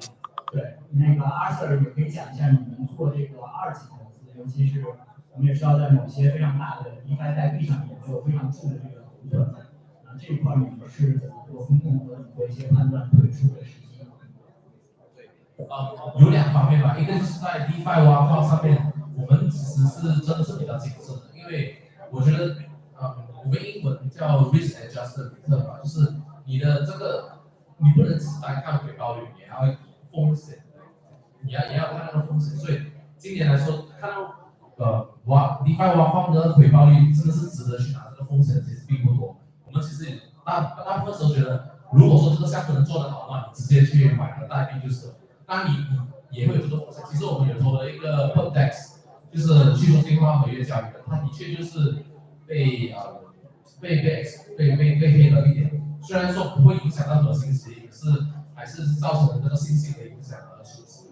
所以我觉得就是一个我们会有一个也有用三方的这个监控机器，然后也有一些内部的这个操作来去第一时间发现这些事情，然后马上反应了。然后我还没去使用这个 Cobo 可是我听了很多很好的 view， 这个是我的这个月里面一定会去做的这个事情。不过我们基本上我觉得一个最基本的就是还没有进去挖这些就是投资前，你一定要先把这个风险理解好，尤其是你投资的DeFi项目，不只是价格点，就是这个协议本身这个风险到底有多少个层面。因为有一些协议是比较复杂，所以你不只是承担了这个协议本身的风险，因为它在另外一个协议上也做了一些这个结合，所以它会承担了不同层面的风险。所以这种越复杂的这种 DeFi 协议呢，其实这个风险是越多层面的，我们也会更加谨慎。然后还有另外一点是非常重要的，就是这个时间，因为我觉得其实像克这种很老牌的 DeFi 项目也发生了一个比较大的漏洞，安全漏洞是比较罕见的。当然这也是还是不可控因素。大部分的这种 DeFi 协议的时间越久越没问题的话，他们的这个安全的这个可能性这个概率是越高。所以像 Maker 像 RV 这种越久没出问题，他们的出问题的几率是越来越低了。因为已经有一个几十亿美元的这个包地在一直等着大家去配合，所以这方面就是有一个比较全面的这个系统去做这个风险的分析和控制。OK， 那个我们最后一个问题啊，就是一般早看到大家最爱问的就是如何看行情，然后以及大家看现在行业里，当然不仅限于 DeFi 一些新的趋势，哪些是会让你觉得非常兴奋或者有机会？从阿 Sir 开始吧。我觉得其实因为我是最早期就开始参与 DeFi， 所以我是看到那个 zero to one 的moment， 就是说从0到1的这个转变。我觉得现在呢，其实没有人会去质疑这个 DeFi 的这个提供的这个价值，还有这个使用性。大家是在讨论的，在思考的是 DeFi 在未来的2到3年内，它可以去到多高？那现在就我们以 TBL 来做一个评估的话，现在 TBL 是大概40到50亿美元，我们可以在1年内回到去1000多亿之类的，所以这个是大家比较看重。我觉得这有几个宏观的因素会影响，当然还有看我们把多少这个现实世界的资产带进来。所以我觉得有三方面，我觉得这3个主赛道还是会最明显的，就是去中心化合约交易。这个我觉得这个理论是很简单，我觉得未来的2到3年，很多这种去做监管套利的交易所的这种形式越来越难。我觉得大家其实也看到，其实大家就像现在这种比较大的这种交易所，他们也是在寻求监管，因为我觉得经历了去年的事情后，监管的这个肯定是变得更严，所以这个是不行。所以我觉得未来的这个合约交易呢，只有2种路线，一就是你去做非常监管的这种交易所的路线，另外一个可能就是非常去中心化的这种交易。所以我觉得这个赛道肯定是一个非常大的增长。第二就是liquid staking， 我觉得这个是很明显的，就也有所就是有一个本质上的这个应用的存在。然后第3点呢，我觉得就是现实资产。现实资产，我觉得其实最大的这个机会就是 Tether， 到底谁能怎么说呢？学习的这个商业模式，做一个比较大的这个利率的这个套利。如果谁能做到的话，这个其实就是一个我觉得是行业最大的一个机会。那个稍微也预测一下行情，就按明年这个时间点以太坊大概给预测。我觉得明年这个时间点以太坊应该是至少有3000的，对，3000，对。比特币我觉得比较不明朗，因为比特币太多，主要是看美国的政府，那他们手上1%的这个比特币怎么去处理，对，这个蛮重要的。谢谢。那要超级老师怎么看行情？有没有一些哪些新的趋势或者项目让你非常兴奋？说实话，我都不兴奋，我对系数也不关心，然后但是每次系数我都相信我能够第一时间介入，然后在寻找这里面有没有套利的空间，或者是简单的说点俗话就是能不能赚点钱，然后所以我对这个行情平时也不怎么看，然后系数也不怎么看，就是看这里面有没有套利的机会。那神医来判断一下，神医在每次减半的时候减半周期的时候，神医判断的很准的。对，我觉得现在的这个阶段有一个大的方向，我个人比较看好。刚才前面嘉宾也提到，就是那个电商衍生品这些，其实我觉得这是一个大的历史脉络和潮流嘛，因为必须要回看的呢，早期就是一个资产的发行和资产的交易，所以现在很明显的一个趋势是资产的交易从中心化到往去中心化的发展，尤其是经历了 MTS 这一系列的事件，这个趋势是 OK 的。第二个呢，我觉得是对这个行业比较重要的，其实是2个来源嘛，一个是用户的增长，一个是传统法律资金的流入。那么或者可能更多的受宏观呀一些政策的影响，我们今天就不讲了。但是前者用户怎么能低门槛快速的引入，这块我个人觉得呢，在未来的几年里面吧，我们随着性能的解决，然后可能二次网络的推出，那可能链上的基于智能钱包的这个发展，让用户可以无感知底层的区块链技术和私钥加密这些原理，就能够拥有一个区块链上面的钱包账号，然后来跟这些区块链做交互。这件事情我觉得在过去的这一段时间里面，其实大家开始讨论，并且开始有各种各样的方向的试错。虽然可能现在的标准协议层还没有统一，但是感觉这个方向和苗头可能会对未来下轮市场的增长带来大量的新增用户。可能钱在哪里，我们现在还看不清楚，但是用户的入口的一个大的方向还是比较清晰的。然后回到行情本身吧，我觉得，在明年的这个时间，因为已经9万了，所以各种球线的来看的话，可能比特币会在一个4万加的这样的一个位置，可能在一个4万到6万的之间范围内吧。以太坊应该是差不多是同样的位数。谢谢。我们这边呢就分享一下关于这个 MVP 这一点东西吧，对不对？就我们现在看的比较多的东西呢，是一种新的交易方式，叫做意图型的交易 （intent-based），对不对？就是基于呢，可能大家不太熟悉啊，就是链上最近是有一些像 Consort、One Infusion， 然后最近的那个龙头老大 Uniswap 也推出的 Uniswap X， 对不对？那这个呢，它其实是一种新的交易模式，它就是说，就是个别散户啊、个别用户，你别去想到要去哪里交易，要找什么池子交易了，你干脆把这东西交给像我们这些一些searcher、solver 这些专家。他说：“你直接告诉我你想要交易像一个 OTC 的一个形式，你就直接在链上可以通过那个意图型的一些协议，是吧？这个东西告诉我，然后呢，这些专家彼此互相竞争，看谁可以给出一个最好、最优的解决方案。对，这个东西我们最近还看比较多的。那我们觉得这个东西其实是可以大大提升这个Web3 这边的一个交易体验，然后有可能呢就可以让 Web3 呢更能够跟那个 Web1 竞争，甚至超越它。”就是让它，就是让一个用户呢更想要去用它的一个方向，所以我们对这个东西还是蛮乐观的。那价格方面，这个我就不方便就是说了吧，这个我就交给你们。对，我觉得这个问题很有意思，就是在我看来，有什么新的机会的话，我觉得，整体还要看整个的这个基础设施发展之后有没有带来一些创新的应用。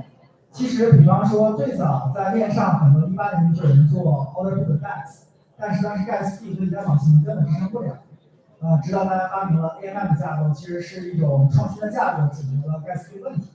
那后面大家谈到的 perp DEX， 其实也是到了有了更新的这种交易的这种架构之后，比方说在了 Arbitrum， 在了这个 Optimism 上，能够把体量迅速做起来。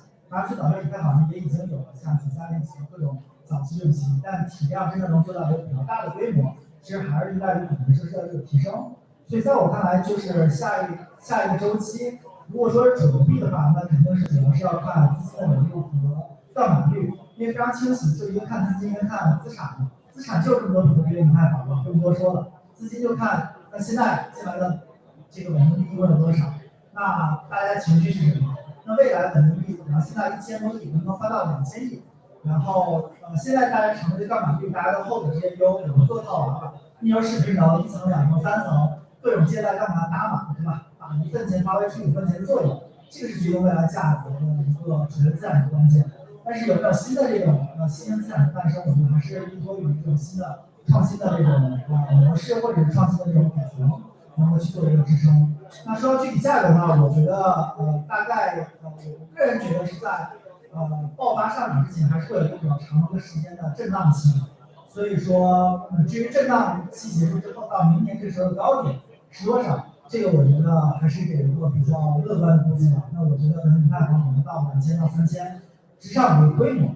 那那比特币的话，我就同样的一个倍数。OK。对，站在我的角度看，其实整个行业的发展跟叙事，我认为都跟资产有关，或者说我认为本质上区块链的创新，现在这些 DeFi 的这些东西，都必须是资产的创新，才能够带动新的一些东西。比如说我们大家都普遍认可的 perp DEX， perp DEX 它为什么比如币安跟 Bybit 已经有这么好的用户体验，那人们为什么一定要到去中心化？而且如果说大家对比安全性，很多人还真觉得中心化比去中心化安全性是要更高的。那这里面到底根本的原因是什么？我认为是资产。资产是什么意思？就是说 PerpDex 它做出来，它就把原本比如 BNI 能赚的钱，用 GLP 也好，或者用什么样的 LP 的方式给到了这些用户，所以用户就会愿意做 LP， 就是它相比起在 DeFi， 它会更愿意去 DeFi 当 LP， 而去到了 DeFi 当 LP， 用户就发现我很多时候交易的流动性，甚至 DeFi 比 CeFi 好，或者是说我发现 DeFi 跟 CeFi 之间居然有套利空间，结果两者都要去做。所以我觉得本质上是这个点，而不是其他，因为其他用户体验应该是没有 CeFi 好，我认为长期都没有 CeFi 这样的好，和安全性也不见得更高。我认为这是我的真心的看法。我觉得本质上是资产创新才可能真正驱动这个叙事的产生，或者这个赛道的出现。所以 PerpDex 是我明确觉得非常有机会的一种资产品类，这种资产品类是特别棒。第二个，我觉得在下轮周期会起来的资产品类是。类似于某种资管的这种，或者叫基金资产品类，什么意思？就是说，特别是我今天当然也是很感谢 Cobo 邀请，我其实非常认可 Cobo Office 这样的一种模式的原因，是因为这样的一些基础设施的出现，让基金这样的一种资产出现了。就是说，如果没有这样的东西，那基金在链上怎么做？没有，更做不出来。那如果有这样的东西，基金能被创造出来，那其实基金本身就是一种非常有意思的资产。比如说我自己想去做事，但我没有能力，那我可以找 Cobo-Labs 来帮我去做。那这个就是一种链上的一种基金的一种资产，而这个东西的整套基础设施是要被提前搭建出来，并且再由各种各样的参与方一起参与进来。这个是刚需，因为用户真的需要理财，他真的没有机构专业，机构真的需要资金，因为它的策略非常棒。那这些角度，我觉得是一个我们看到在下个周期非常有概率的爆发的这种基金品类的资产。跟刚刚的 PerpDex 我觉得是两个我认为我个人认为最有机会的。然后我当然 Soul 本身也是在做第二类这样的一个资产品类，所以这第二。第三，我觉得稍微远一点点的，就是大家所有人老是反复关注的 RWA 的这样的一种资产品类。RWA 这个资产品类，我觉得简单可以讲两句，就是我觉得就是说，基本上我最近遇到了大量的投资人都非常关注区块链到底能不能做 RWA， 就是说怎么做能做大，因为他们很在意的问题就是1万亿这样的一个规模，怎么能做到10万、100万亿？那难道一定要比特币涨10倍吗？那这个似乎已经越来越难了。那这种情况下，那这个行业就没有值得长期去做跟投资的这样的一种机会。这个我觉得是一个巨大的问题，这是为什么人们都关注 RWA， 但这个并不是说用户的角度能因此多赚太多钱，因为 RWA 这个资产本身还是一种成熟的传统资产，它没有那么大的摇法。但是我觉得这个角度的资产也是有机会能起来，但它面临的最大的是2个挑战。第一个挑战是在 crypto 领域里面需要创造一种可信的一种资管平台的一种品牌，这个东西如果能形成 RWA 才能做。什么意思？就是说大家会发现 Ondo 跟 Centrifuge 这种包括 Full Beach 做来做去可能只能做1、2亿美金这样的一个规模，但是 MakerDAO 可以做几十亿美金。它的一个最大的差别就是 MakerDAO 已经形成了一个品牌，这个品牌下大家愿意把钱给他，然后他再去买国债。那他去买国债，用户其实根本没那么 care 到底是怎么回事。大部分用户就觉得说，我相信 MakerDAO 一定会做出一个正确跟聪明的决定，所以他投了。这跟我们投资黑石、投资贝莱德的逻辑是一模一样的。大家真的会在意黑石的后面投的是什么房地产，根本没人 care。所以我觉得这个行业的资产的一个很重要一点是在于品牌这样的一种创立的过程。RWA 需要这样的一个品牌，还没有出现。MakerDAO 是我觉得最接近于这一个点的一个公司，这是第一。然后第二个阻碍是在于传统资产上链的过程中，它其实还是有大量的监管问题。就是说，如果你带1、2亿美金还可以，那你带到100亿美金，你就会面临巨大的动了传统的这样的一些玩家的蛋糕的这样的问题。你赚了他该赚的钱，你就会面临巨大的一种反抗，这种对抗，我认为一般的公司并不能接受，或者一般创业公司接受不了。所以这就是为什么我觉得在这个角度上面，需要从央行各种角度上面去切入，才能有机会带进来可能1000亿、1万亿美金这样的级别的资产。这个问题，我觉得必须得这个角度切入。现在的大部分 RWA 的这种视角都是通过 SPV 这样的一些结构局部性的去做，我认为其实这个是并不太可行，我觉得这个并不能做大，所以这也是面临巨大问题。对，我觉得大概，但是 RWA 我仍然长期看好，所以大概是这3类资产。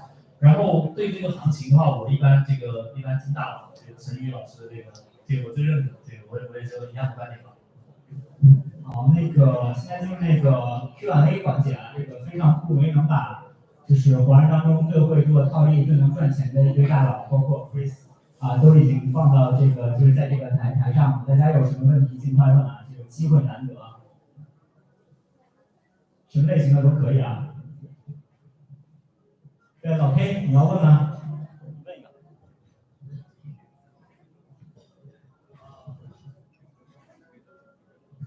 那我问一个问题啊，这个链上现在的套利机会，我们有什么更好的方式，或者说去不管是胆值啊，还是说就是能更好的执行这种。问谁？我想问一下Labs。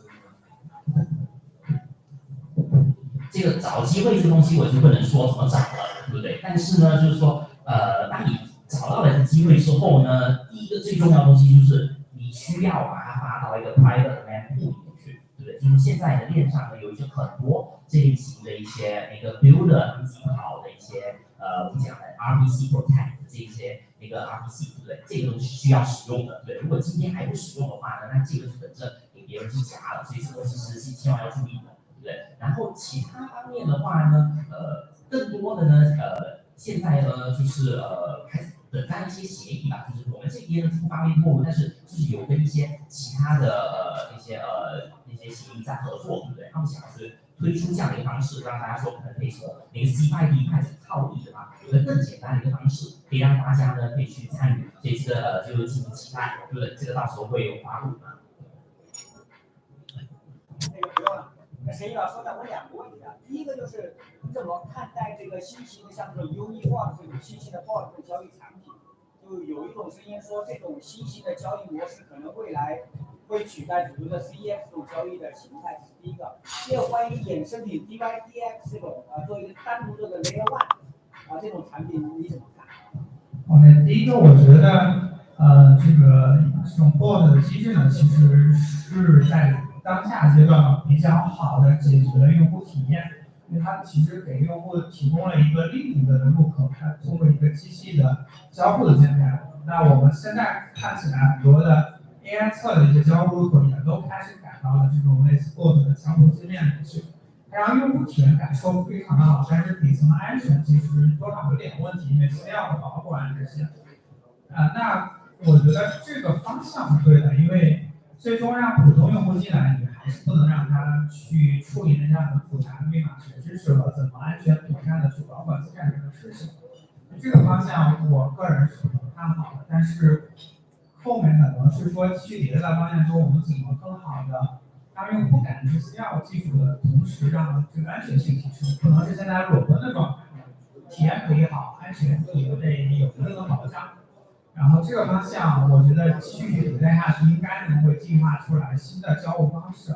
我们也看到 Telegram 也在进行一些区块链上的一个建设嘛，所以钱包也有了大量的用户，所以这块应该会逐步的改善。第二个问题呢，我觉得DYDX 的这个方向，大的方向来讲，其实是说它是把交易的撮合放在链下，然后把交易的 cycle 放在链上。这个方式我个人觉得是一个比较好的去结合中心化交易所性能和区块链的这个去中心化，然后实时交割的这个特性。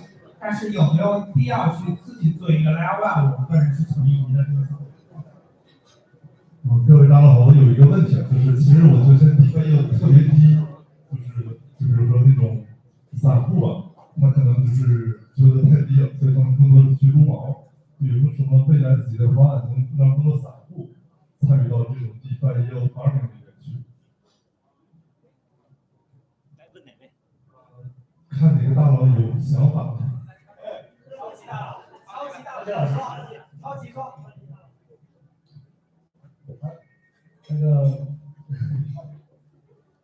这个我不知道怎么说如果是可能是从成本上的话，那可能也可以参与嘛，就是去那些机器，如果是从成本上的考虑盖茨费用啊什么的，可以去 L2上的，或者是去现在也有一些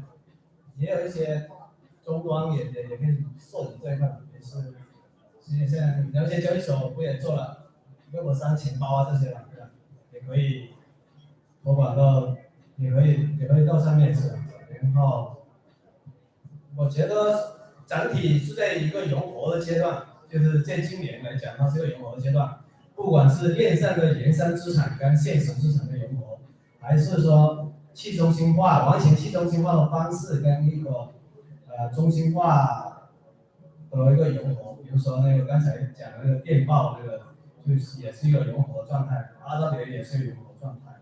那未来的话，如果那这两种融合，未来会越演越激烈的，那我觉得大家都有机会。这个现在搞得好像DeFi像需要一个极客才能够玩的东西一样，那这也是一个错误的方向。就现在最热的饭，也就顶天了，也就一千个地址啊，1-2千个人玩，然后这个代币，然后到交易所，然后再进行去扩散，然后扩散的话会扩散到很高，所以的话链上的话，反正我目前我是觉得对于我来讲的话，我觉得是一个很不错的时代。然后如果散户，反正大家都从散户过来，在场上的都散户过来，慢慢的可能还是要看大周期吧。我回答就到这里。这1-2千个超级老师认识多少？都是我的学员，只认识神医。正好我也问一下阿 Sir 怎么看像现在franchise 这样的，我看你玩的还挺开心的。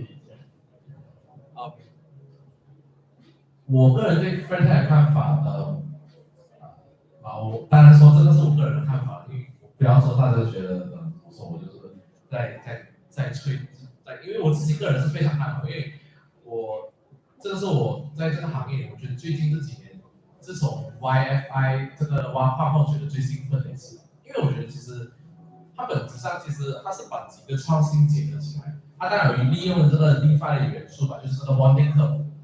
然后它其实本质上就是 social token， 而其实 social token 呢，并不是他们第一个项目在做，很多项目都有做过 social token， 然后其实一些KOL 他们也有自己发过 social token， 可是你如果只是发一个 token 的话，你其实很难做到一个很好的这个用户体验，还有这个交流的这个体验，因为都是一个自己的一个品牌嘛。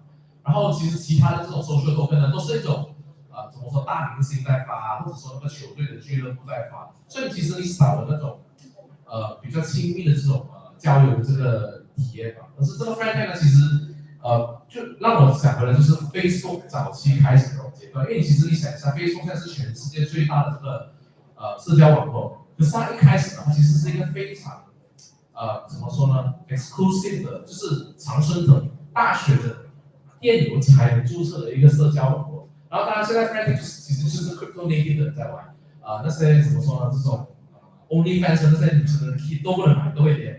然后那是什么一个 NBA 的球员进来，也是跌了，所以到现在为止还是一个比较小的网络。可是我觉得，它现在它解决了一个社交网络最大的问题，就是一个我们英文叫 cold start problem， 就是因为你这种社交网络，你都是要有一个供需的这个问题，你要优质的这个content creator 上来，可是你也有那个用户上来，所以你一般上你很难同时把两方面的人拉进来，因为都是一个现有机现有大的问题。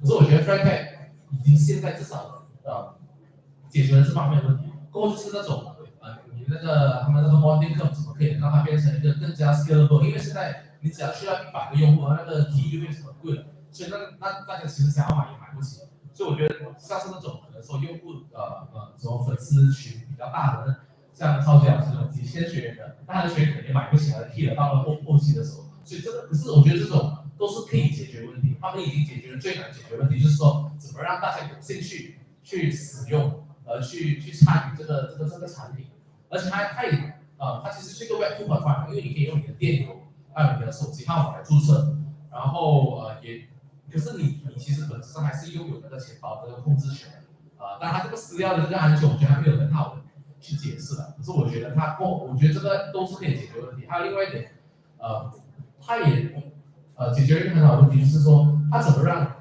从一个经济模式上怎么说去过滤那些你只想要跟他这个回复的人，因为其实现在你在用推特，有一个很大的问题就是那些你会得到那种比较不好的这种回馈吧，但是即使是这些回馈你是不想要的，可是你 friend tag 你不想你就不理他，而且其他人你的其他社群成员也不会看到这些信息，而且也只有那些真的是觉得你的这个互动还有你的这个内容有价值的，才会去花钱去买。在推特的话，他只要一个 follow， 然后过来就来去怎么说呢？就是去英文叫 troll 吧，他也是不用本钱的。可是，在 friend tag， 如果你要来就是说挖苦我什么，你还要比钱，那没关系，那至少有一个很高的门槛。所以我觉得这个本质上还是很多很好玩的地方吧。而且我觉得它的这个时机来的很好，就是其实 NFT 我觉得本质上friend tag 更加接近于 NFT 比起这个普通的 ERC20，因为它是一个本质上就是一个个人的 social status 的这个体现，其实是很接近 NFT 这个东西，而且 NFT 现在市场很热，所以我觉得很多玩 NFT 的人已经玩在一个整个 meta 都已经玩到尽头了，所以这个是一个比较新的产品，而且就是一个个人 KOL 一个最大的这个魅力还有这个影响力的体现吧，所以我觉得这个还是很大增长空间，而且因为现在的 TVL 才2000万嘛，所以我觉得去到一个5000万应该不是问题。好，大家还有问题吗？基本难得啊。好，没有那个我们就结束今天这个 panel， 然后感谢各位嘉宾，然后我们在边上准备了酒水和那个小食大家可以进行去沟通聊天。好，谢谢大家。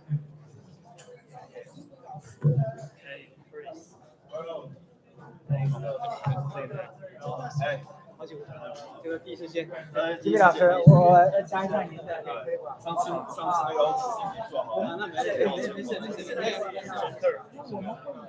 现在在我们后面还有我觉得有海在生态项目，所以还有。我觉得第一块的这种是基本上到下一个时代，然后下一个然后跟区块跟第半大的凡是这种 friend tag 就是说把个人的关注度商品化，或者是个人的功能的信用化，这个人会很闪。因为我们